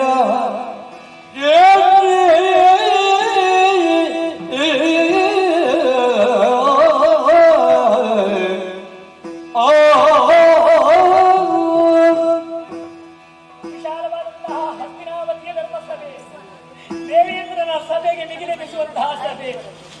ಕೇವಲ ಸಂಖ್ಯಾ ಮಾತ್ರದಿಂದ ಇದೊಂದು ಸಭೆ ಎಂದು ಗುರುತಿಸಿದ್ದಲ್ಲ, ಸಭ್ಯರಿರುವುದರಿಂದ ಇದು ಸಭೆ. ಇಲ್ಲಿರುವವರು ಸಾಮಾನ್ಯವೇ, ವಿದ್ವಾಂಸರು, ತಿಳಿದವರು, ಮೀಮಾಂಸಗಳು.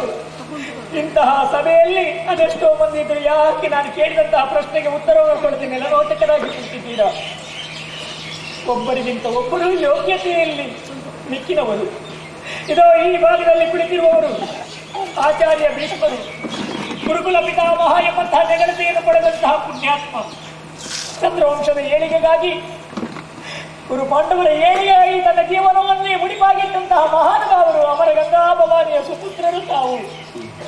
ನಾವು ತಿಳಿದಿಲ್ಲ ಈ ಪ್ರಶ್ನೆಗೆ ಉತ್ತರ. ಕೆಳವಿಯಲ್ಲಿಯೇ ದೇವಲೋಕವನ್ನು ಪ್ರವೇಶ ಮಾಡಿ ದೇವಗುರುಗಳಾದ ಆಚಾರ್ಯ ಬೃಹಸ್ಪತಿಯವರಿಂದ ಶಾಸ್ತ್ರವಿದ್ಯೆಯನ್ನು, ನೀತಿಶಾಸ್ತ್ರವನ್ನು ಬಲ್ಲಂತಹ ಪುಣ್ಯಾತ್ಮರು ತಾವು. ಅಸುರ ಗುರುವಾದಂತಹ ಶುಕ್ರಾಚಾರ್ಯರಿಂದ ತರ್ಕಶಾಸ್ತ್ರವನ್ನು ಬಲ್ಲವರು. ಭಗವಾನ್ ಪರಶುರಾಮರಿಂದ ಶಸ್ತ್ರಾಭ್ಯಾಸವನ್ನು ಪಾರ ಮಾಡಿದಂತಹ ಪುಣ್ಯಾತ್ಮರು ತಾವು. ಓ ಅಜ್ಜಯ್ಯ, ನಾನು ಕೇಳಿದಂತಹ ಪ್ರಶ್ನೆಗೆ ನಿಮ್ಮಿಂದ ಉತ್ತರ ಕೊಡುವುದಕ್ಕೆ ಸಾಧ್ಯ ಇಲ್ಲ. ಯಾಕೆ ನೀವು ಸುಮ್ಮನಿದ್ದೀರಾ? ಉತ್ತರ ಕೊಡಿ, ಉತ್ತರ ಕೊಡಿ. ಇಲ್ಲ, ಈ ಭಾಗದಲ್ಲಿ ಕುಳಿತವರು ನಮ್ಮ ಗುರುಗಳು, ಆಚಾರ್ಯ ದ್ರೋಣರು, ಶಾಪಾದಪಿ ಶರಾದಪಿ ನಗರತೆಯನ್ನು ಪಡೆದಂತಹ ಪುಣ್ಯಾತ್ಮರು. ಯುದ್ಧ ಕ್ಷೇತ್ರವನ್ನು ಪ್ರವೇಶ ಮಾಡಿದರೆ ವೈರಿಯನ್ನು ಶಸ್ತ್ರ ಬಿಟ್ಟು ಕೊಲ್ಲುವುದಕ್ಕೂ ಶಾಪ ಕೊಟ್ಟು ಕೊಲ್ಲುವುದಕ್ಕೂ ಸಮರ್ಥರು ತಾವು. ಈ ಪ್ರಶ್ನೆಗೆ ಉತ್ತರವನ್ನು ತಾವು ತಿಳಿದಿಲ್ವಿ? ಹೇಳಿ, ಹೇಳಿ ಗುರುಗಳೇ, ಹೇಳಿ. ಇಲ್ಲ, ಅದು ಕೃಪಾಚಾರ್ಯರು ಪಾಂಡವ ಕೌರವರಿಗೆ ಶಾಸ್ತ್ರವಿದ್ಯೆಯನ್ನು ಹೇಳಿಕೊಟ್ಟಂತಹ ಕೊಟ್ಟಿದಂತಹ ಪ್ರಶ್ನೆಗೆ ನಿಮ್ಮಿಂದ ಉತ್ತರ ಕೊಡುವುದಕ್ಕೆ ಸಾಧ್ಯ ಇಲ್ವೇ? ಹೇಳಿ ಗುರುಗಳೇ, ಇಲ್ವೇ? ಓ, ಈ ಭಾಗದಲ್ಲಿ ಕಾಣಿಸುತ್ತಿರುವವರು ಅಶ್ವತ್ಥಾಮ ಆಚಾರ್ಯರು, ಪ್ರತ್ಯಕ್ಷ ಪರಶಿವನನ್ನು ಹೋಲುವಂತಹ ಯೋಗ್ಯತಾ ಸಂಪನ್ನರು ತಾವು. ತಲೆಯಲ್ಲಿ ಜುಟ್ಟು, ಹಣೆಯಲ್ಲಿ ಬೊಟ್ಟು, ಕೈಯಲ್ಲಿ ಆಯುಧವನ್ನು ಹಿಡಿದಂತಹ ತಾವು ಪರಶಿವನಂತೆ ಕಂಗೊಳಿಸುತ್ತಾ ಇದ್ದೀರಿ. ನಾನು ಕೇಳಿದಂತಹ ಪ್ರಶ್ನೆಗೆ ನಿಮ್ಮಿಂದ ಉತ್ತರ ಕೊಡುವುದಕ್ಕೆ ಸಾಧ್ಯ ಇಲ್ವೇ? ಯಾಕೆ ಸುಮ್ಮನಿದ್ದೀರಾ? ಯಾಕೆ ಸುಮ್ಮನಿದ್ದೀರಾ? ಇದು ಅಕುಟಿಲರು ನೀವು. ಕುಟಿಲತ್ವ ಎಂಬುದು ನಿಮ್ಮ ಬಳಿಯಲ್ಲಿಲ್ಲ. ಆತ್ಮವಂಚನೆ ಮಾಡಬಾರದು, ಆತ್ಮವಂಚನೆ ಮಾಡಕೂಡದು. ಈ ದುರ್ಮುಖರ ಗಂಜಿ ಉತ್ತರವನ್ನು ಹೇಳಿದೆ ಯಾಕೆ ಸುಮ್ಮನಿದ್ದೀರಾ? ಹೇಳಿ, ಹೇಳಿ. ನಾನು ಕೇಳುವಂತಹ ಪ್ರಶ್ನೆಗೆ ಉತ್ತರವನ್ನು ಕೊಟ್ಟು ನನ್ನ ಈ ಬಂಧನೆಯಿಂದ ಬಿಡುಗಡೆಗೊಳಿಸಿ. ಹೇಳಿ, ಹೇಳಿ, ಹೇಳಿ.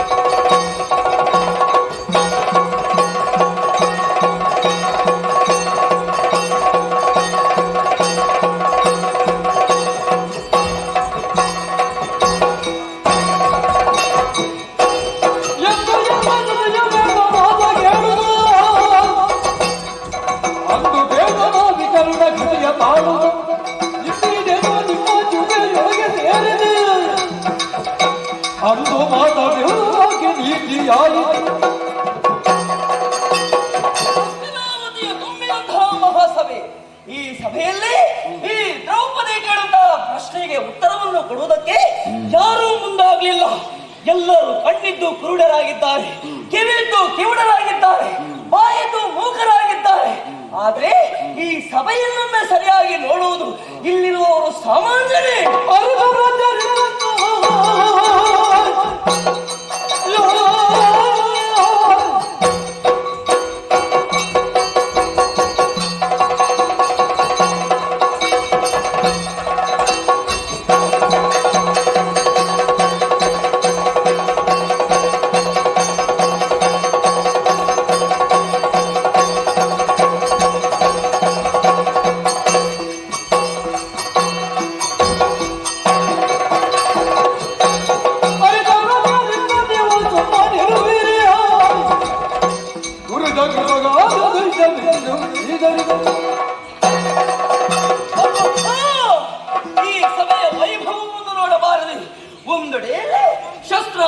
ಶಾಸ್ತ್ರವನ್ನು ಬಲ್ಲವರಂಥ ಕೃಪಾಚಾರ್ಯರಿದ್ದಾರೆ, ಉಭಯಕುಲ ವಿಲೋಚಕರಂಥ ದ್ರೋಣಾಚಾರ್ಯರಿದ್ದಾರೆ, ಕುರು ವಂಶದ ಪಿತಾಮಹರು ಎನಿಸಿಕೊಂಡಂಥ ಭೀಷ್ಮಾಚಾರ್ಯರೇ ಇದ್ದಾರೆ.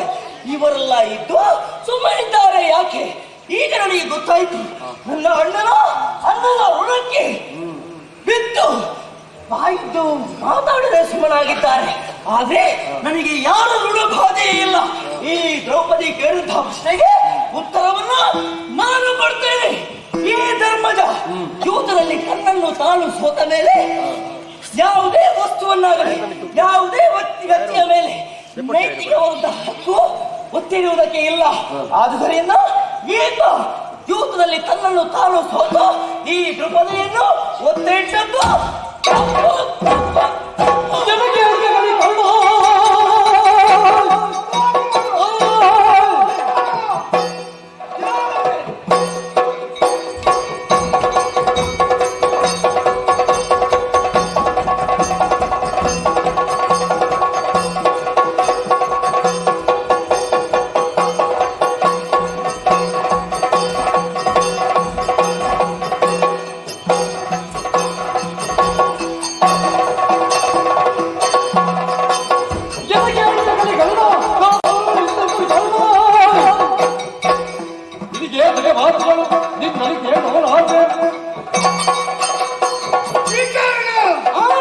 ಸಭೆಗೆ ಒಮ್ಮೆಲೆ ಬಂದು ಇವರೆಲ್ಲ ಕುಳಿತಿರುವಂತ ಹೊತ್ತಿನಲ್ಲಿ ಸ್ವರವನ್ನು ಆರಿಸಿ ಉತ್ತರವನ್ನು ಕೊಡ್ತೀಯೋ?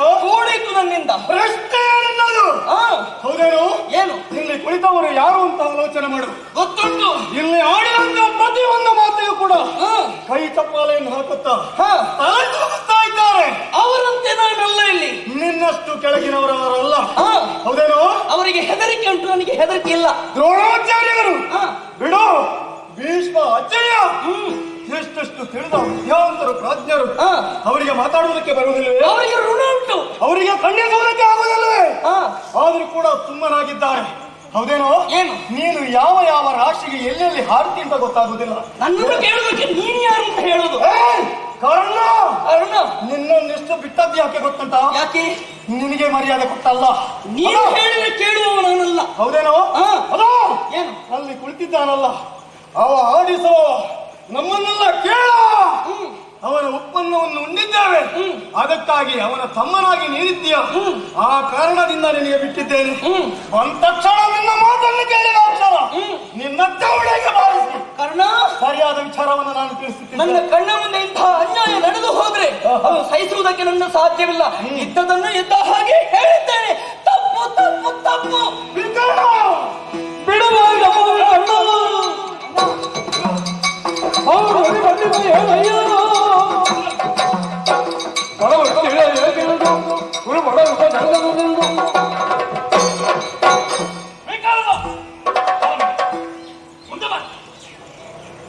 ಬೃಹಸ್ಪತಿಯ ಮೊಮ್ಮಗನಿ, ಶುಕ್ರಾಚಾರ್ಯರ ಮರಿಮಗನಿ, ದ್ರೌಪದಿಯ ಪ್ರಶ್ನೆಯಂತೆ ನಮ್ಮವರೆಲ್ಲರೂ ನಿರುತ್ತರರಾಗಿದ್ದಾಗ ದಿಗ್ಗದ ಎದ್ದು ಬಂದೆಯಲ್ಲ.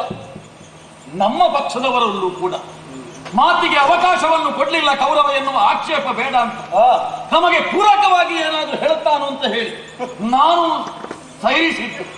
ಪ್ರಶ್ನೆಗೆ ಮಾತಾಡಬೇಡ. ಕರ್ಣ ಎತ್ತರಿಸಿದ್ರು ಕೂಡ ಮತ್ತೆ ನನಗೆ ಹೇಳುವುದಕ್ಕೆ ಬಾಯಿ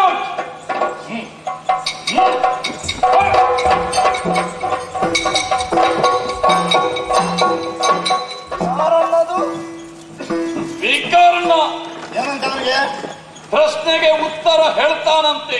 ಅಷ್ಟೇ, ಹಾ, ಅವನ ಮುಸುಡಿಗೆ ಕೊಡ. ಏನು ಮಾಡುವುದು ತಮ್ಮ?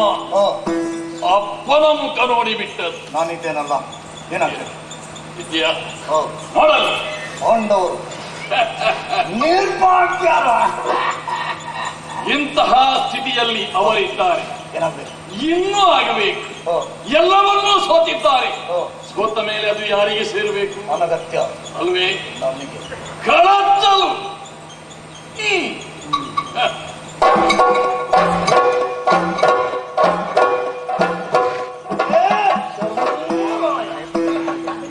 ಅರ್ಜುನ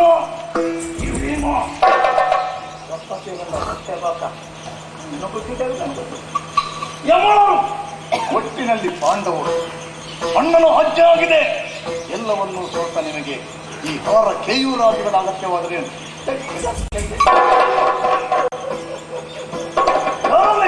ಎಲ್ಲವನ್ನು ಭಂಡಾಗಾರದಲ್ಲಿ ಒಪ್ಪಿಸಿ ಒಂದೊಂದು ವಸ್ತ್ರವನ್ನು ತಂದುಕೊಡಿ. ಏಕವಸನಧಾರಿಗಳಾಗ್ತಾರೆ. ಹೇಳಿದ ತಡ ಎಲ್ಲವನ್ನು ಕಳಿಸುವುದಕ್ಕೆ ಸಿದ್ಧರಾಗಿದ್ದಾರೆ. ಏಕವಸನಧಾರಿಗಳಾಗ್ತಾರೆ. ಪಾಂಡವರು ಏಕವಸನಧಾರಿಗಳು. ಇಲ್ಲಿ ಪಾಂಡವರು ಮಾತ್ರ ಇರುವುದಲ್ಲ. ಅದೇನು ಹಾಗೇ ನಿಂತು ಅವರು ಸುಮ್ಮನೆ ಕೂತಿರುವಾಗೆ ಅವರು ತಮ್ಮಗೆ ನಿಂತಿದ್ದಾಳೆ. ಅದು ಯಾಕೆ?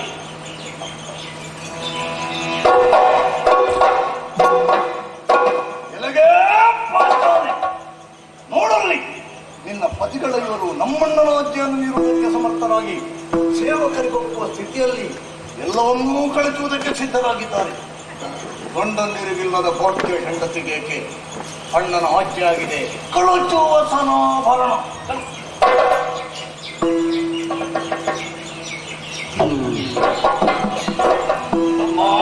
ಆ ಕಡೆ ನೋಡಬಹುದೇ? ಹೇಳಿದೆ.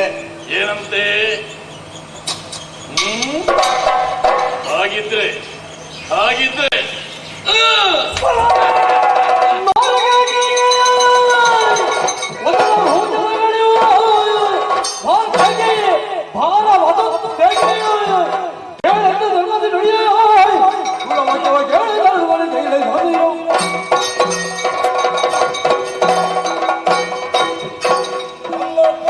ವರ್ತಿಸಿದ ಪಾಂಡವರ ವಿಚಾರವಾಗಿ ಸಂತುಷ್ಟ ಸದೆಯಾದಂತಹ ನಮ್ಮ ಅಗ್ರಜ ತನ್ನ ಆಜ್ಞೆಗೆ ವಿರೋಧವಾಗಿ ವರ್ತಿಸಿದ ಧೂರ್ತೆ ಪಾಂಚಾಲಿಗೆ ನಯನ ಸಂಕೇತದಿಂದ ತಿಳಿಸಿದ್ದೇನು. ದೃಷ್ಟಿಯಾಗಿರುವ ಇವಳ ಸೀರೆಯನ್ನು ಸೆಳೆಯಬೇಕೆಂದಲ್ಲ ಅಣ್ಣನ ಆಜ್ಞೆ ಶಿರೋಧಾರಿ.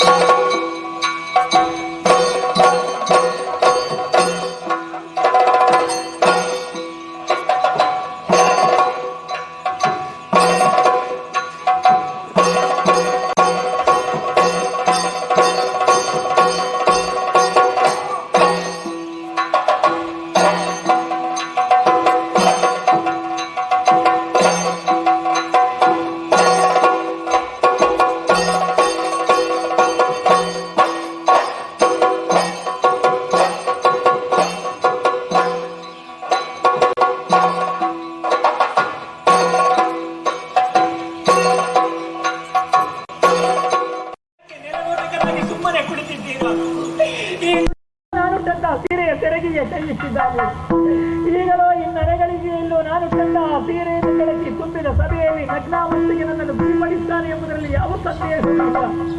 ಅದಕ್ಕಿಂತ ಮೊದಲು ನಾನು ಕೇಳಿದ ಪ್ರಶ್ನೆಗೆ ಉತ್ತರವನ್ನು ಕೊಟ್ಟು ಈ ದುರಪ್ಪನ ಮುಟ್ಟಿ ಹಿಡಿದರಿಂದ ನನ್ನನ್ನು ಬಿಡಿಸಿ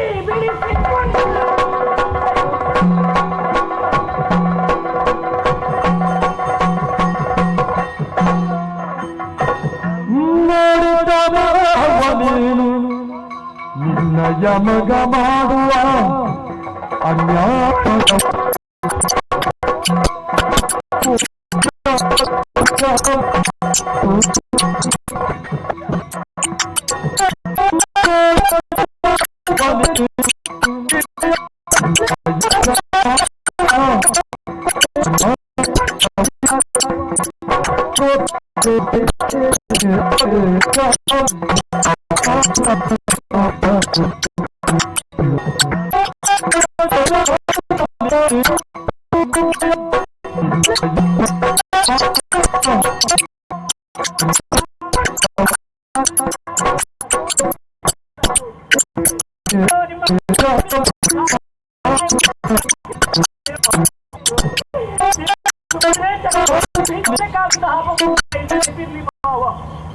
ಈ ಪ್ರಪಂಚದ ಸೌಂದರ್ಯವನ್ನು ಕಾಣುವಂತಹ ಸುಯೋಗ ಸೌಭಾಗ್ಯ ನಿಮಗಿಲ್ಲದಿರಬಹುದು.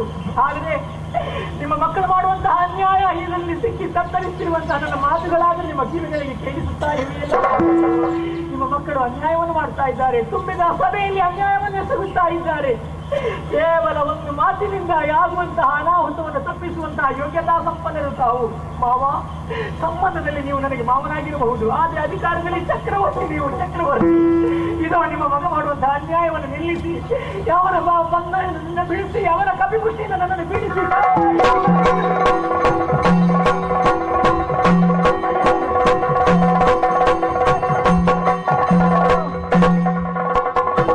ಸೊಸೆಯಲ್ಲವೇ ನಿನಗೆ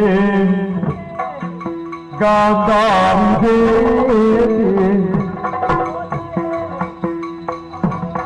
ಉಸುರವ್ವ ನಿನ್ನ ಸುತೆಗ, ಉಸುರವ್ವ ನಿನ್ನ ಸುತಗೆ, ವಸನದ ಶರಗೀಗ ಬಿಡ ಹೇಳು, ವಸನದ ಶರಗೀಗ ಬಿಡ ಹೇಳು, ಅಸುರವ ನಿನ್ನ ಮಗನು, ಅಸುರ ನಿನ್ನ ಮಗನು, ಸೊಸೆಯಲ್ಲವೇ ನಿನಗೆ.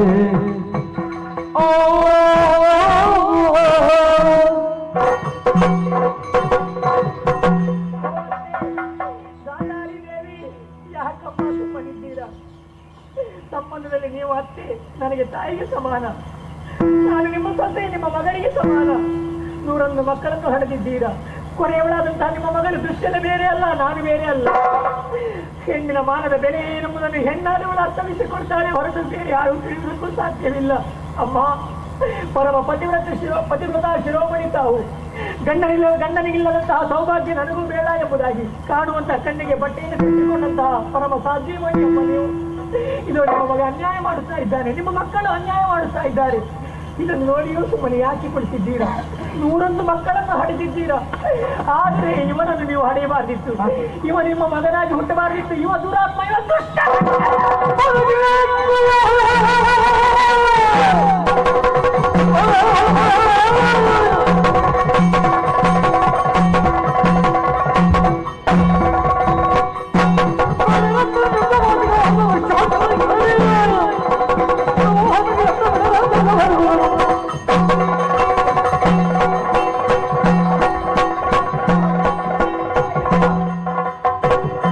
ಎತ್ತುವುದಿಲ್ಲವೇ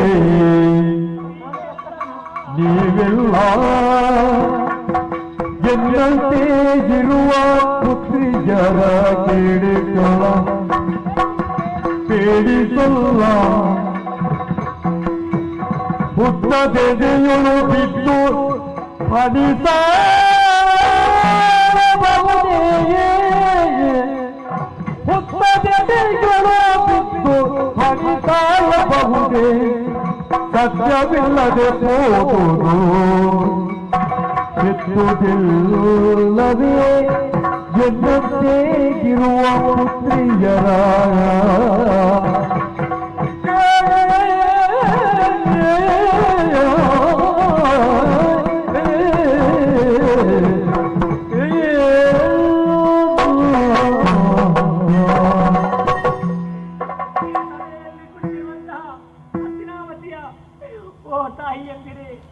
ಯಾಕಮ್ಮ ನೀವು ಸುಮ್ಮನಿದ್ದೀರಾ?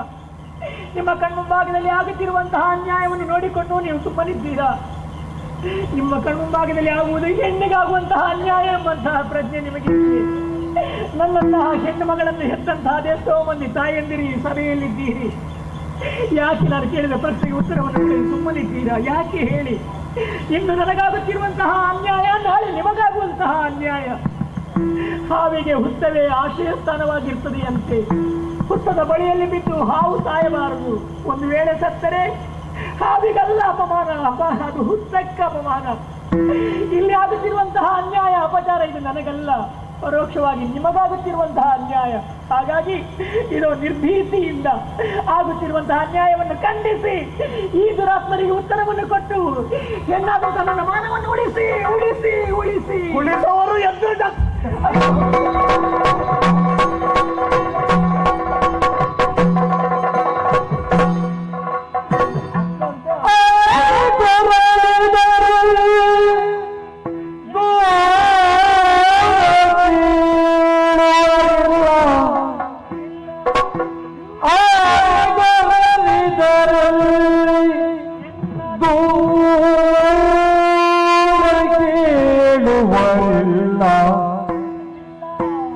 ತೋರುವಿ ಸಭೆಯು ಕಾಂತಾರವಾಯಿತು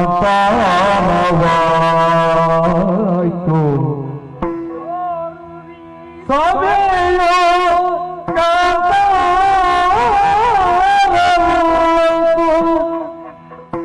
ಎನ್ನ ನೀರರೆ ಕೈ ಬಿಡಲ್ ಕಾವಲಿನ್ನಾರು ಎನ್ನ ನೀರರೆ ಕೈ ಬಿಡಲ್ ಕಾವಲಿನ್ನಾರು ಗುರುಗಾಂಗೆ ಕೃಪ ಮುಖ್ಯರು ಸೂರಿ ಗೊಡ್ಡಿಗರತ್ತ ಭೀತಿಯೇ ಪರಗಿತವ ಮೀರಿ ಸತ್ಯವಸುತರ ಸಿರಿಯ ಬಯಸುವರು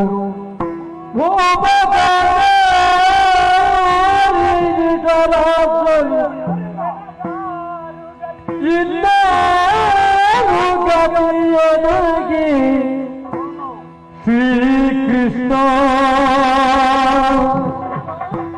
ಕೃಷ್ಣದಲ್ಲ ಗತಿಗೆ ನಗೆ ಕೃಷ್ಣ ನೀನೇ ಗತಿ ಕೃಷ್ಣ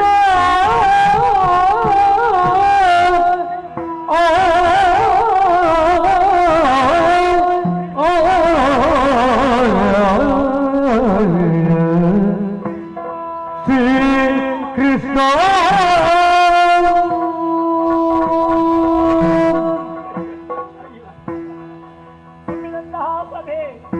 ಎಷ್ಟೋ ಮಂದಿ ಇದ್ದಾರೆ, ಒಬ್ಬೊಬ್ಬರನ್ನೇ ಹೆಸರಿಟ್ಟು ಕರೆದೆ ಇಲ್ಲ, ಯಾರು ನನ್ನ ಸಹಾಯಕ್ಕೆ ಬರುವವರಿಲ್ಲ, ಯಾರು ಈ ದುಷ್ಟರ ಈ ಬಂಧನದಿಂದ ನನ್ನನ್ನು ಬಿಡಿಸುವವರಿಲ್ಲ.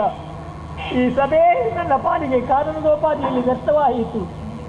ನನ್ನ ಅಳು ಕಾನೂನದ ಅಳುವಿನಂತೆ ವ್ಯರ್ಥವಾಯಿತು. ನನ್ನವರು ಎಂಬುವರು ಯಾರೂ ಇಲ್ಲ. ಎಲ್ಲರೂ ನನ್ನನ್ನು ಕೈ ಬಿಟ್ಟಿದ್ದಾರೆ. ಯಾರಿದ್ದಾರೆ? ಯಾರ ಬಗ್ಗೆ ನಾನು ಯಾಕೆ ಹೇಳಬೇಕು?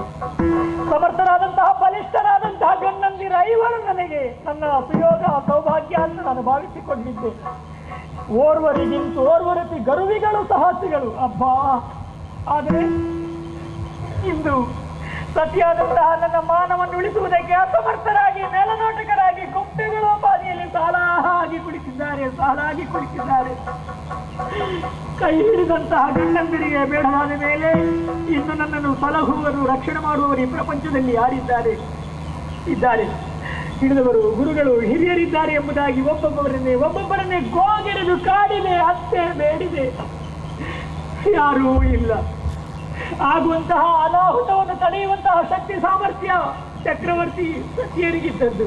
ಆದರೆ ತನ್ನ ಮಕ್ಕಳು ಮಾಡುತ್ತಿರುವುದೇ ಸರಿ, ಅವರು ಮಾಡಿದ್ದೇ ನ್ಯಾಯ ಧರ್ಮ ಎಂಬುದಾಗಿ ಮಕ್ಕಳಿಗೆ ಪ್ರೋತ್ಸಾಹದ ಉಪಾಧಿಯಲ್ಲಿ ತಟಸ್ಥ ಧೋರಣೆಯನ್ನು ತಡೆದು ಸುಮ್ಮನೆ ಕುಳಿತಿದ್ದಾರೆ. ಹಾಗಾದ್ರೆ ಅವರಿಗಾದಂತಹ ನನ್ನನ್ನು ಈ ಹೊತ್ತಿನಲ್ಲಿ ರಕ್ಷಣೆ ಮಾಡುವವರು ಯಾರೂ ಇಲ್ವಿ? ಇದ್ದಾರೆ. ಈ ಪ್ರಪಂಚದಲ್ಲಿ ಎಲ್ಲರೂ ಕೈ ಬಿಟ್ಟಂತಹ ಹೊತ್ತಿನಲ್ಲಿ ಯಾರೂ ಇಲ್ಲ ಎಂಬಂತಹ ಆ ಸ್ಥಿತಿ ಬಂದಾಗ ಅಂತಹ ಸಂತ್ರಸ್ತರನ್ನು ಕಾಯುವ, ಅಂತಹ ಅನಾಥರನ್ನು ಕಾಯುವ ಒಬ್ಬನಿದ್ದಾನೆ. ಆತನೇ ಅನಾಥ ರಕ್ಷಕ, ಆತನೇ ಭಕ್ತವತ್ಸಲ, ಆತನೇ ಶ್ರೀಕೃಷ್ಣ. ಹೇ ದಯಾನಿಧಿ ಕೃಷ್ಣ, ಹೇ ದಯಾನಿಧಿ ಕೃಷ್ಣ, ದಯಾನಿಧಿ ಕೃಷ್ಣ,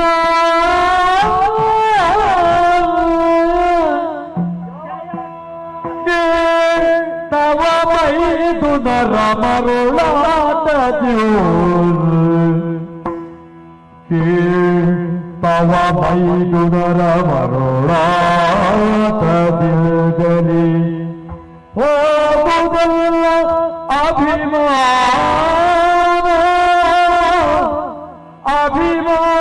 ಹೋಗುವುದಿಲ್ಲ ಅಭಿಮಾನ. ಈ ಕೌರವನ ದಿಸೆಗಿಲ್ದ ಬೈದು ಫಲವೇನಿಲ್ಲ ಸಲಹು ಗಂಗಾಧರ ಅಚ್ಯುತ ಅನಂತ ನರಕ ಪೂರನ ಮಾಧವ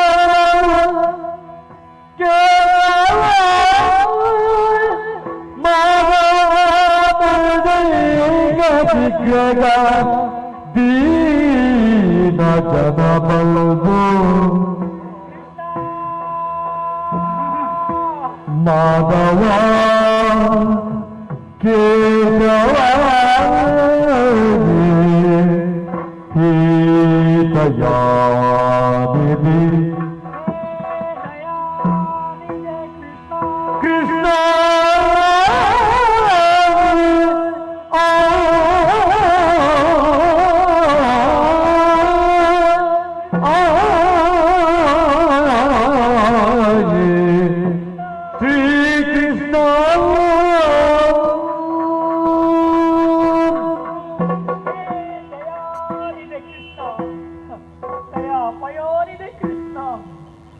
ಮನುಷ್ಯರ ಹೃದಯದಲ್ಲಿ ದೇ ಎಂಬುದಿದ್ರೆ ಕೇವಲ ಬಿಂದು ಮಾತ್ರ.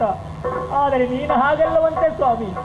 ದಯಾ ಪಯೋನಿದೆ ಕೃಷ್ಣ, ದಯಾ ಸಾಗರ ನೀನು.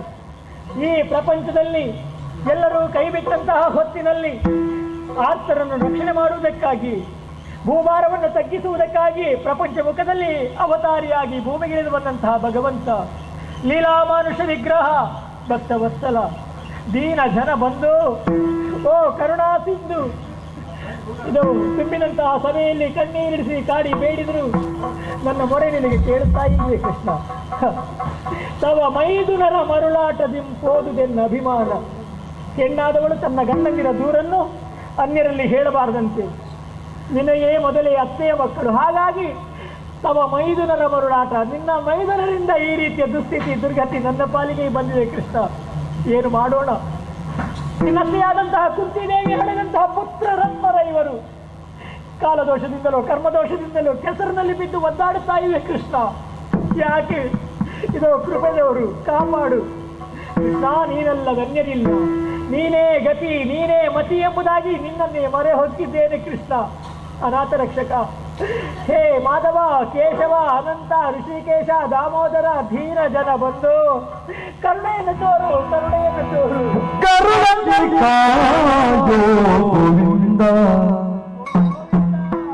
ನಿನ್ನ ಮರೆಯ ಹೋಗೆನು ಈಗ ವಸುದೇವ ಗಂಗ, ನಿನ್ನ ಮರೆಯ ಹೋಗೆನು ಈಗ ವಸುದೇವ ಗಂಗ. ಗತಿಗೀಗರಿಗೆ ನೀನೇ ಗತಿಯೋ ಕೃಷ್ಣ.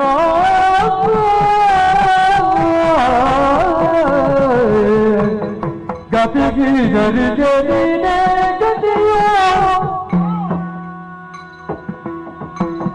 ಲಕ್ಷ್ಮೀಪತಿಗೆ ಮಾನವನಿಗರಿಗಾಯೋ,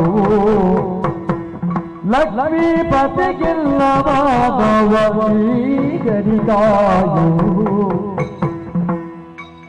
ಪತಿತ ಪಾವನ ಪಾಪ ಕೃಷ್ಣ, ಪತಿತ ಪಾವನ ಪಾಪ ರತಿ ಪತಿ ಪಿತ ಕಮಲ ಶಬಕುತ ಬಲ್ದಾರ ಕರುಣದಿ ಕಾಯೋ ಗೋವಿಂದ. ನಿನ್ನ ಮರೆಯ ಹೊಕ್ಕೆನು ಈಗ ವಸುದೇವ ಗಂಗ ಕೃಷ್ಣ.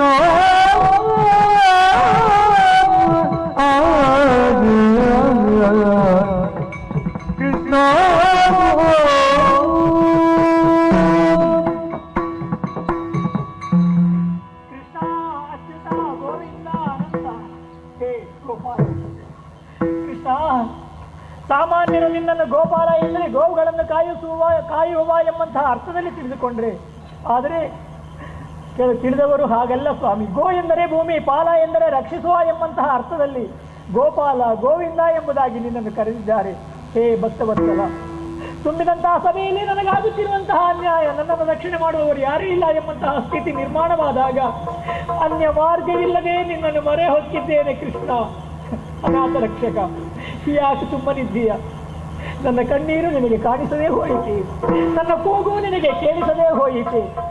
ಕೃಷ್ಣ, ಹನ್ನೊಂದು ದಿನ ಮೂಕ ಪ್ರಾಣಿಯಾದಂತಹ ಆ ಗಜೇಂದ್ರ ನೀರು ಕುಡಿಯುವಂತಹ ಉದ್ದೇಶದಲ್ಲಿ ಕೆರೆಗೆ ಇಳಿದಾಗ ಮಕರದ ಬಾಯಿಯಲ್ಲಿ ಸಿಕ್ಕಿ ತತ್ತರಿಸಿ ಕಣ್ಣೀರಿಳಿಸಿದಾಗ ಆ ಆನೆಯ ಕೂಗು ನಿನ್ನ ಕಿವಿಗಳಿಗೆ ಕೇಳಿಸಿತು. ಕೃಷ್ಣ, ಕೈಯಲ್ಲಿದ್ದಂತಹ ಸುದರ್ಶನವನ್ನು ಕಳುಹಿಸಿ ಆ ದುಷ್ಟ ಮಕರವನ್ನು ಕತ್ತರಿಸಿ ಗಜೇಂದ್ರನನ್ನು ರಕ್ಷಣೆ ಮಾಡಿದಂತಹ ಗಜೇಂದ್ರ ವರದ ನೀನಲ್ವೇ ಕೃಷ್ಣ?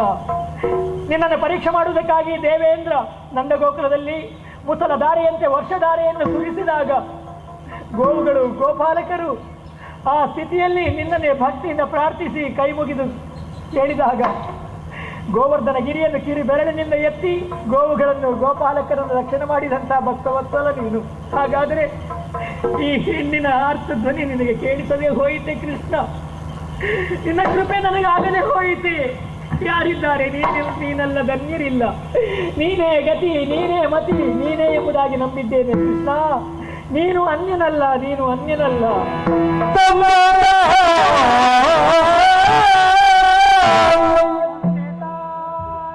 ಗುರು ವರಪಿತ ಮಗ ಭಾಗವಾಗಿ ತಂದೆ ತಾಯಿ ಗುರು ವರ ಪಿತ ಮಗ ಬಳಗಡಿ ನನಗೆದು ನಂಬಿದೆ ಎನ್ನ ನಾಮವು ನಿನ್ನದೈ ದೇವಾಯ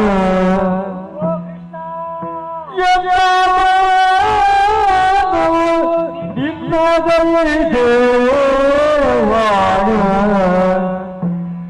ಸಿದ್ದು ಜಲನ ಸುಖದ ಪೋಗವ ಭಕ್ತು ಬಹುಗಳು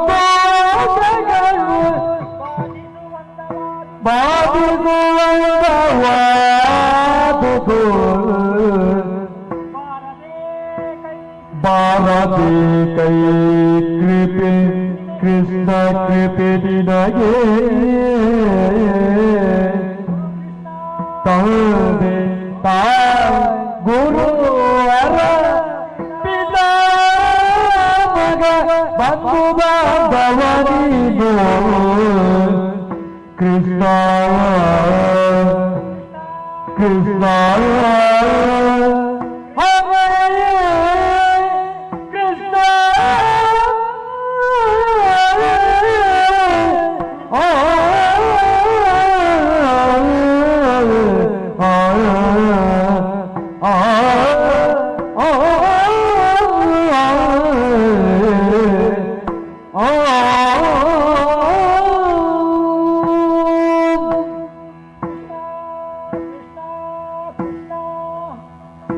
ಎಷ್ಟು ಸಾರಿ ನಿನ್ನನ್ನು ಕೇಳಿಕೊಂಡ್ರು ನಿನ್ನ ದಿವ್ಯ ದರ್ಶನ ನನಗಾಗುತ್ತಿಲ್ಲ ಕೃಷ್ಣ.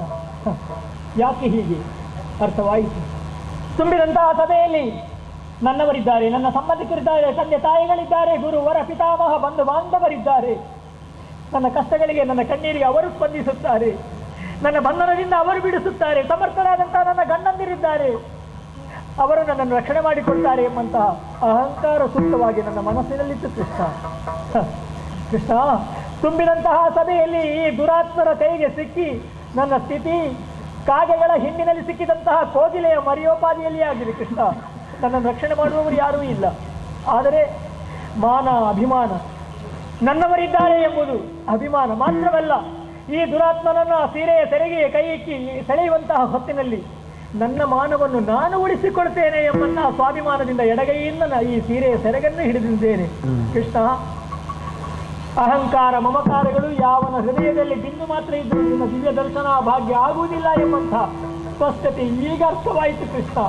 ಹಾಗಾದ್ರೆ ಇಲ್ಲ, ಈ ಪ್ರಪಂಚದಲ್ಲಿ ತಂದೆ ತಾಯಿ ಗುರು ವರ ಪಿತಾಮಹ ಬಂಧು ಬಾಂಧವ ಏನಿದ್ರು ಅದು ನೀನು ಮಾತ್ರ ಕೃಷ್ಣ. ನೀನು ಎಲ್ಲರೂ ಕೈಬಿಟ್ಟಂತಹ ಹೊತ್ತಿನಲ್ಲಿ ಅನಾಥರನ್ನು ರಕ್ಷಣೆ ಮಾಡುವಂತಹ ಭಗವಂತ ನೀನು ಮಾತ್ರ. ಹಾಗಾಗಿ ನಾನಲ್ಲ ನೀನು, ನನ್ನ ಮಾನವಲ್ಲ ನಿನ್ನ ಮಾನ, ಮಾನ ಅಭಿಮಾನ ಎಲ್ಲವೂ ನಿನ್ನದೇ ಎಂಬುದಾಗಿ ಇದೋ ಅಹಂಕಾರ ಮಮಕಾರಗಳಿಗೆ ದ್ಯೋತಕವಾಗಿರುವಂತಹ ಸೀರೆಯ ಸೆರಗನ್ನು ಬಿಟ್ಟಿದ್ದೇನೆ. ನನ್ನ ಮಾನವಲ್ಲ ನಿನ್ನ ಮಾನ ಎಂಬುದಾಗಿ ಏಕೋಧ್ಯಾನದಿಂದ ನಿನ್ನನ್ನೇ ಧ್ಯಾನಿಸುತ್ತೇನೆ. ನನ್ನ ಮಾನವನ್ನು ಉಳಿಸುವುದು ಅಳಿಸುವುದು ನಿನಗೆ ಬಿಟ್ಟದ್ದು ಕೃಷ್ಣ.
ಆಯ್ತಾ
ಬೆಂಕಿಯ ಮಗಳು ಸುಟ್ಟು ಹೋಯಿತು ಸೀರೆ, ಒಳ್ಳೆಯದಾಯಿತು ಅದನ್ನು ಮುಟ್ಟದೇ ಇದ್ದದ್ದು.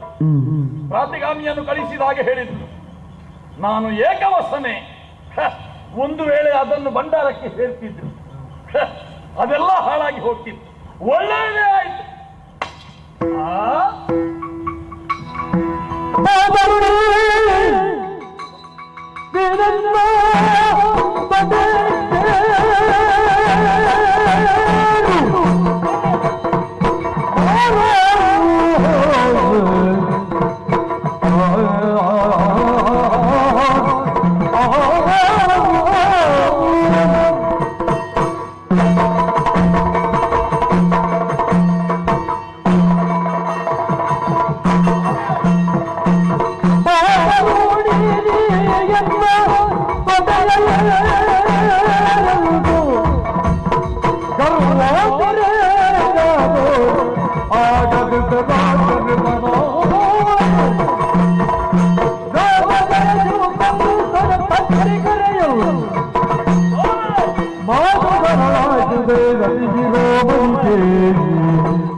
ಅವನ ರಕ್ತವನ್ನು ಎಣ್ಣೆಯ ರೂಪದಲ್ಲಿ ನಿನ್ನ ತಲೆಗೆ ಹಾಕಿ ಅದು ಮಾತ್ರವಲ್ಲ ಅವನ ಕರುಳನ್ನು ಬಾಗಿದು ಹೂವಿನ ಬಾಗಿಯಲ್ಲಿ ನಿನ್ನ ತಲೆಗೆ ಮುಡಿಸ್ತೇನೆ. ಬಾಚುವುದಕ್ಕೆ ಬಾಚಣಿಗೆ ಹಲ್ಲು ಆ ದುಶ್ಯಾಸನ ಹಲ್ಲನ್ನು ಮಾಡಿ ನಿನ್ನ ಸಿರು ಮುಟ್ಟೆನು ನಾನು ಕಲಿಸ್ತೇನೆ.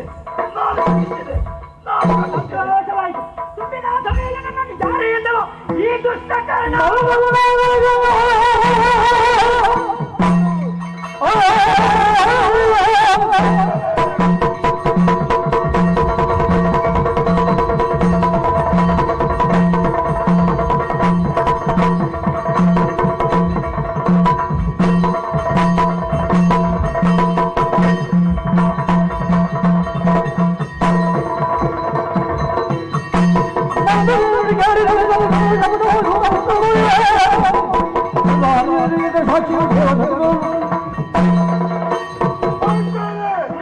ಇನ್ನು ದುಃಖಿಸಬೇಡ.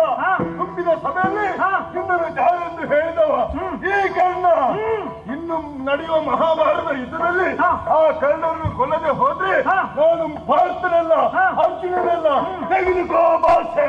ಈ ಅನಾಹುತಕ್ಕೆಲ್ಲ ಮೂಲ ಕಾರಣ ದ್ಯುತಮನಾಡಿದಂತಹ ಶಕುನಿ.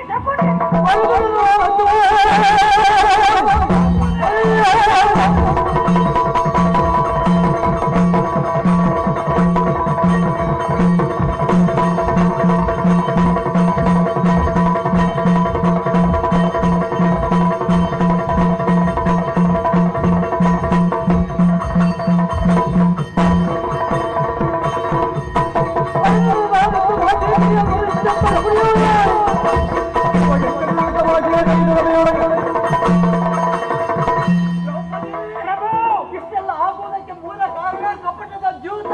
ಶಕುನಿ ಇದಕ್ಕೆ ಪ್ರೇರೇಪಣೆ ಕೊಟ್ಟವನು ಶಕುನಿ. ಮುಂದೊಂದಿದೆ ಆತನ್ನು ಧರಣಿಯಲ್ಲಿ ನಾನು ಅನ್ಯಾಯಗಾರ ಉಲೂಕನಿದ್ದಾನೆ, ಆತನ ಮಗ.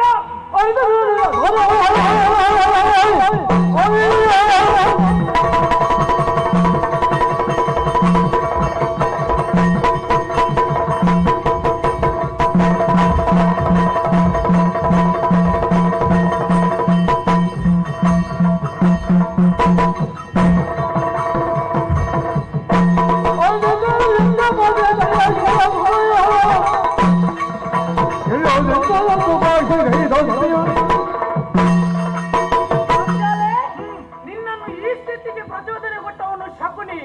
ಇದಕ್ಕೆ ಅವನು ಮಾತ್ರ ಕಾರಣವಲ್ಲ, ಅವನನ್ನು ಕೊಂದ್ರೆ ಸಾಲದು. ಇದಕ್ಕೆ ಅವರ ಮಕ್ಕಳು ಸಹಕರಿಸಿದ್ದಾರೆ. ಮುಂದಕ್ಕೆ ಆ ಮಕ್ಕಳನ್ನು ನಾನು ಸರ್ವನಾಶ ಮಾಡುತ್ತೇನೆ. ಬಿಡು. ಸಂತೋಷವಾಯಿತು.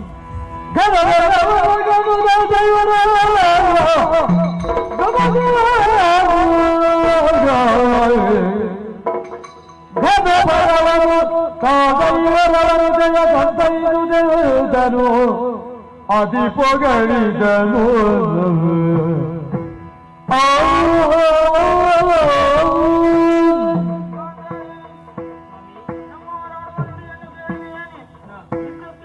ದೇವಸ್ಥಾನದ ಗೋಪುರವನ್ನುವಂತಹ ಕಲಶ ಕೆಲಸ ಬೀಳುವುದಕ್ಕೆ ಆರಂಭಿಸುತ್ತಂತೆ. ಕಾಗೆಗಳು ನರಿಗಳು ಉಳಿಡುವುದಕ್ಕೆ ಆರಂಭಿಸಿದ್ದಾವೆ. ಇದು ಹೀಗೆ ಯಾಕಾಯಿತು? ಈ ರೀತಿಯ ಅಪಶಕ್ನ ಯಾಕಾಯಿತು? ಸರಿ ನಾನು ತಿಳಿದುಕೊಂಡೆ. ಪರಮ ಪತಿವ್ರತೆಯಾದಂಥ ದ್ರೌಪದಿಯ ಕಣ್ಣೀರು ಭೂಮಿಗೆ ಬಿದ್ದಿದೆ. ಪರಿಣಾಮ ಇಂತಹ ಅಪಶಕುನಗಳಾಗುತ್ತಾ ಇವೆ. ಇದು ಹೀಗೆ ಮುಂದುವರಿದರೆ ನಮ್ಮ ಮಕ್ಕಳೊಂದಿಗೆ ನಾಡು ಸಮೇತ ನಾವು ಸಹಿತ ನಾಶವಾಗುವುದರಲ್ಲಿ ಸಂದೇಹವೇ ಇಲ್ಲ. ಇನ್ನು ತಡ ಮಾಡುವುದು ಸರಿಯಲ್ಲ. ಆಕೆಯನ್ನು ಸಮಾಧಾನಿಸಬೇಕಾಗಿದೆ. ಸೊಸೆಯಾದಂತಹ ಪಾಂಚಾಳೆಯನ್ನು ಕರಿ. ಮಗಳೇ, ದುಃಖಿತ ಬೇಡ ಕೆಳರು ಪಾಗತಿದೇವಿ ನೋಯದೀನಿಲ್ಲ ನೋಡುವುದಿ ಈ ಅವಸ್ಥೆಯದೆಲ್ಲ ಮಗಳ ಬೇಡ ಏನು ಬೇಗ ದ್ರೌಪದಿಯೇ ತಾಯೇ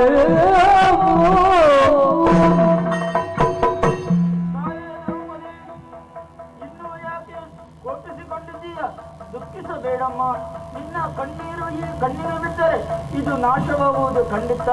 ಹಾಗಾಗಿ ನೀನು ಪರಿಸ್ಥಿತಿ ಕೈ ಮೀರಿದೆ. ಇನ್ನು ನೀನು ದುಃಖಿಸುವುದರಲ್ಲಿ ಅರ್ಥವಿಲ್ಲ. ನಿನ್ನ ಈ ಪರಿಸ್ಥಿತಿಯನ್ನು ಅರ್ಥವಿಸಿ ನಾನು ನಿನಗೆ 3 ವರವನ್ನು ಕರುಣಿಸುತ್ತೇನೆ. ಬೇಕಾದ್ದನ್ನು ಕೇಳಿ. ಓ ಮಾವ, ಬಂದು ಪಚರಿತು ವಿದೀಗ ನೋವಾಯ್ತೆ ನಿಮ್ಮಯ ಮನಗೆ ಕೇವಲ ಪಾಪಿಯ ತೀರೆ ತುಲಿಯಾಗ ಕಾಲ ಕರ್ಣವಿಲ್ಲದೋ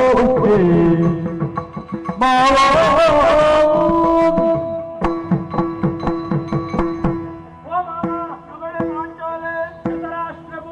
ಚಕ್ರವರ್ತಿಗಳು ನಿಮ್ಮ ಅವಸ್ಥೆಯನ್ನು ನೋಡಿದರೆ ನನಗೇ ಸಾಕಾಗುತ್ತದೆ ಮಾವ. ಏನು ಮಾಡೋಣ ಹೇಳಿ? ತುಂಬಿದಂತಹ ಈ ಸಭೆಯಲ್ಲಿ ನಿಮ್ಮ ಕಣ್ಮುಭಾಗದಲ್ಲಿ ಕಣ್ಣೀರಿಸಿ ಅಷ್ಟೇ ಬೇಡಿದೆ, ಕಾಡಿದೆ. ಆ ಹೊತ್ತಿನಲ್ಲಿ ಒಂದು ಶಬ್ದವೂ ನಿಮ್ಮ ನಾಲಿಗೆಯಿಂದ ಬರಲಿಲ್ಲ. ಎಲ್ಲವೂ ಆಗಿ ಹೋದ ಮೇಲೆ ಮಗಳೇ ದ್ರೌಪದಿ ಮತ್ತೆ ಕಥಾಯಿತು. ಅನಾಹುತ ಎಲ್ಲ ಆಗುವಾಗ ಭವಿಷ್ಯತ್ತಿನಲ್ಲಿ ಮಕ್ಕಳಿಗೆ ಏನಾದರೂ ತೊಂದರೆ ಆದೀತು ಎಂಬಂತಹ ಉದ್ದೇಶದಿಂದ ಈ ಸೊಸೆಯ ಮೇಲೆ ಕನಿಕರ ಈಗ ಬಂದದ್ದು ನಿಮಗೆ. ಊರು ಸೂರೆಯಾದ ಮೇಲೆ ಕೋಟೆಯ ಬಾಗಿಲು ಹಾಕಿದ್ರು ಎಂಬ ಹಾಗೆ ಆಗುವುದೆಲ್ಲ ಆದ ಮೇಲೆ ಈಗ ನಿಮಗೆಲ್ಲ ಕೇಳಿಸಿದೆ ಮಗಳೇ, ಈಗ ನಿಮಗೆ ಅರ್ಥವಾಯಿತೆ. ಯಾಕೆ ಮಗಳೇ ಮತ್ತೆ ಮತ್ತೆ ಚುಚ್ಚಿ ಚುಚ್ಚಿ ಮಾತಾಡ್ತಿ? ಅಯ್ಯೋ ಮಾವ, ಹೋಗ್ಲಿ ಬಿಡಿ. ನಿಮ್ಮ ಮನಸ್ಸಿಗೆ ನೋವಾಗಿದೆ ಎಂಬುದು ನಿಮ್ಮ ಮಾತಿನಿಂದ ಸ್ಪಷ್ಟವಾಯಿತು ಮಾವ. ನಿಮ್ಮ ಮನಸ್ಸನ್ನು ಅಥವಾ ನಿಮ್ಮನ್ನು ನೋಯಿಸಬೇಕೆಂಬಂತಹ ಉದ್ದೇಶ ನನ್ನದಲ್ಲ. ಏನು ಮಾಡೋಣ ಹೇಳಿ, ನನ್ನ ಸ್ಥಿತಿ ಹಾಗಾಗಿತ್ತು ಮಾವ. ಮಾವ, ಏನಮ್ಮ? ಈಗ ನನ್ನನ್ನು ಕರೆದು ಸಂತೈಸ್ತಾ ಇದ್ದೀರಲ್ವೇ? ಏನು ಮಾಡೋದು ಹೇಳು? ಮಹಾಪತ್ಯ ಬಿಟ್ಟ ನೀನು, ನಿನಗೂ ಹೀಗಾಯ್ತಲ್ಲ ಅಂತ ಈಗ ನಾನು ಸಂಕಟ ಪಡ್ತಾ ಇದ್ದೇನೆ. ಈಗ ನಾನೇನು ಮಾಡಬೇಕು ಹೇಳಿ? ಆಗುದೆಲ್ಲ ಆಯಿತು, ಇನ್ನೇನು ಮಾಡುವುದಕ್ಕೂ ಸಾಧ್ಯವಿಲ್ಲ. ಏನು ಮಾಡುವುದಮ್ಮ? ಇಷ್ಟೆಲ್ಲ ಆಗ್ತಂತ ನಾನು ಅಂದುಕೊಂಡಿರ್ಲಿಲ್ಲ. ಕಣ್ಣು ಇಲ್ಲದೆ ಕುರುಡ ನಾನಾಗಿದ್ದೆ, ಆದ್ರೆ ಕಣ್ಣು ಇದ್ದೂ ಪ್ರಯೋಜನಕ್ಕಿಲ್ಲದ್ದು ನೋಡು ಇಲ್ಲಿ. ಏನು ಮಹಾಪತಿವ್ರತ ಅಂತ ಹೇಳಿಕೊಳ್ಳುವುದಕ್ಕೆ ಬೆಟ್ಟ ಕಟ್ಟಿಕೊಂಡು ಕೂತಿದ್ದಾಳೆ. ಅವಳಿಗೂ ಇದು ಅರ್ಥ ಆಗುವುದಿಲ್ಲ. ಅಮ್ಮ, ಇನ್ನು ನೀನು ಚಿಂತಿಸಬೇಡ. ಒಂದು ಮಾತು ನೀವು ಆಡುತ್ತಿದ್ರೆ ಪ್ರಸಂಗ ಈ ರೀತಿ ಆಗುತ್ತಿರ್ಲಿಲ್ಲ ಮಾವ. ಅದು ಮಕ್ಕಳೇ ಬೇಡ, ನಿಲ್ಲಿಸಿ, ಇಷ್ಟು ಹೇಳಿದ್ರೆ ಸಾಕಾಗುತ್ತಿರ್ಲಿಲ್ವೇ? ಆದ್ರೆ ಹೇಳುವುದಕ್ಕೆ ನಿಮಗೆ ನಾನಿಗೆ ಬರಲಿಲ್ಲ. ಈಗ ನಿಮ್ಮ ಹೆಂಡತಿಯನ್ನು ನೀವು ಹರಿತಾ ಇದ್ದೀರಿ. ಈಗ ಅನುಭವಕ್ಕೆ ಬರುವುದು ಮಗಳೇ. ಅದೇ ಕೈಯಲ್ಲಾಗದಿದ್ದವರು ಮತ್ತೆ ಹೆಂಡತಿಗೆ ಹರಿಯಬೇಕಷ್ಟೇ, ಮತ್ತೆ ಬೇರೆ ಏನು ಆಗುವುದಿಲ್ಲ ಮಾವ. ಹೋಗ್ಲಿ, ಆದ್ರೆ ಈ ಸ್ಥಿತಿಯಲ್ಲಿ ಏನು ಹೇಳ್ತೀರಿ ನನಗೆ? ನಿನಗೆ ಬೇಕಾದ 3 ವರವನ್ನು ಕೇಳಿಕೊ, ನಾನು ದಯಪಾಲಿಸ್ತೇನೆ. ಈ ಸ್ಥಿತಿಯಲ್ಲಿರುವಾಗ ನೀವು ಕರುಣಿಸಿರುವಂತಹ 3 ವರಗಳ ಅವಶ್ಯಕತೆ ನನಗಿದೆಯೇ? ಖಂಡಿತ ಇಲ್ಲ. ಆದ್ರೆ ಬೇಡ ಅಂತ ಹೇಳಿದ್ರೆ ನಿಮ್ಮ ಮನಸ್ಸಿಗೆ ನೋವಾಗುತ್ತದೆ ಮಾವ. 3 ವರಗಳನ್ನು ದಯಪಾಲಿಸಿದ್ದೀರಿ. 1ನೇ ವರವಾಗಿ ಕೇಳಿಕೊಳ್ತೇನೆ. ನಾವು ಬರುವಾಗ, ಅದು ಇಂದ್ರಪ್ರಸ್ಥದಿಂದ ಬರುವಾಗ ಬೇಕಾದ್ದೆಲ್ಲ ನಮ್ಮಲ್ಲಿ ಇತ್ತು. ಜೀವಿತಕ್ಕೆ ಎಲ್ಲವನ್ನೂ ಒಡ್ಡಿ ನನ್ನ ಗಂಡಂದಿರು ಎಲ್ಲವನ್ನೂ ಕಳೆದುಕೊಂಡಿದ್ದಾರೆ. ಹಾಗಾಗಿ ನಿರ್ಭಾಗ್ಯರಾದಂತಹ ನನ್ನ ಗಂಡಂದಿರು ಅವರಿಗೆ ಕಳೆದುಕೊಂಡದ್ದೆಲ್ಲ ಸಿಗುವಂತೆ ಅನುಗ್ರಹ ಮಾಡಿ. ಆದಿತಮ್ಮ, 2ನೇ ಇರಬೇಕು, ಅದನ್ನು ಕೇಳಿಕೊ. ಕ್ಷತ್ರಿಯರಾದವರಿಗೆ ಆಯುಧಗಳು ಭೂಷಣವಂತೆ, ಅದನ್ನೂ ನನ್ನವರು ಒತ್ತೆ ಇಟ್ಟು ಕಳೆದುಕೊಂಡಿದ್ದಾರೆ. ಕಳೆದುಕೊಂಡಂತಹ ಗದೆ, ಗಾಂಡಿಯು ಮೊದಲಾದಂತಹ ಆಯುಧಗಳನ್ನು ಪುನರಪಿ ಮರಳಿಸಬೇಕು ಅಂತ ಕೈಜೋಡಿಸಿ ಪ್ರಾರ್ಥಿಸಿಕೊಡ್ತೇನೆ. ಆಗ್ಲಿ ತಾಯೇ, 3ನೇದಾದರೂ ಕೇಳಿಕೊ. ಮಾವ, 3ನೇ ವರ ನಾನು ಕೇಳುವ ಹಾಗಿಲ್ಲ. ವಿಪ್ರರಿಗಾದರೆ 100, ನೃಪರಿಗಾದರೆ 3, ನೃಪ ಸತಿಯರಿಗೆ 2, ವೈಶ್ಯರಿಗೆ 1 ವರವನ್ನು ಕೇಳುವಂತಹ ಅಧಿಕಾರ. ಹಾಗಾಗಿ ನೃಪ ಸತಿಯಾದಂತಹ ನನಗೆ 2 ವರವನ್ನು ಬಿಟ್ಟು 3ನೇ ವರವನ್ನು ಕೇಳುವಂತಹ ಅಧಿಕಾರವೂ ಇಲ್ಲ, ಕೇಳಬಾರದು. ನಾನು ಕೇಳಿದ್ದೇನೆ ಗಾಂಧಾರಿ. ಏನು ಕಿವಿಗೂ ಗಟ್ಟ ಕಟ್ಟಿಕೊಂಡಿದ್ದೀಯಾ? ಒಳ್ಳೆ ಒಳ್ಳೆ ಹೆಸರು ಇಲ್ಲೀಗ, ಇದನ್ನು ಕಲ್ತುಗ. ಇನ್ನಾದ್ರೂ ನೀನು ಕೇಳಿಕೊ ಮಗಳೇ. ನೀನು ಕೇಳದಿದ್ರೂ ಅಡ್ಡಿಲ್ಲ, ನಾನಾಗಿ ಕೊಡಬೇಕು ಅಂತ ಯೋಚನೆ ಮಾಡಿದ್ದೇನೆ. ನೀನು ಬರುವಾಗ ಪಟ್ಟೆ ಸೀರೆಯನ್ನು ಉಟ್ಟುಕೊಂಡು ಸಕಲ ಆಭರಣವನ್ನು ಹಾಕಿಕೊಂಡು ಬಂದವಳು. ಹಾಗಾಗಿ ಇಲ್ಲಿ ಇಷ್ಟು ಪರಿಸ್ಥಿತಿ ಮೀರಿದೆ. ಹಾಗಂತ ನೀನು ಚಿಂತಿಸಬೇಡ. ಬರುವಾಗ ಹೇಗಿದ್ದೀಯೋ ಮುಂದೆ ಹೋಗುವಾಗ ಹಾಗೇ ಹೋಗುವಂತೆ ನಾನು ಅನುಗ್ರಹಿಸುತ್ತೇನೆ ಮಗಳೇ. ನಿನಗೆ ಒಳ್ಳೆಯದಾಗಲಿ, ದೇವರು ನಿನ್ನನ್ನು ಒಳ್ಳೆಯದು ಮಾಡಲಿ. ಆಗಲಿ ಮಾವು, ತುಂಬಾ ಮನಸ್ಸಿನಿಂದ ನಿನ್ನನ್ನು ಹಾರೈಸ್ತಾ ಇದ್ದೆ. ಆಗಲಿ ಮಾವು, ದೇವರು ಒಳ್ಳೆಯದು ಮಾಡಲಿ.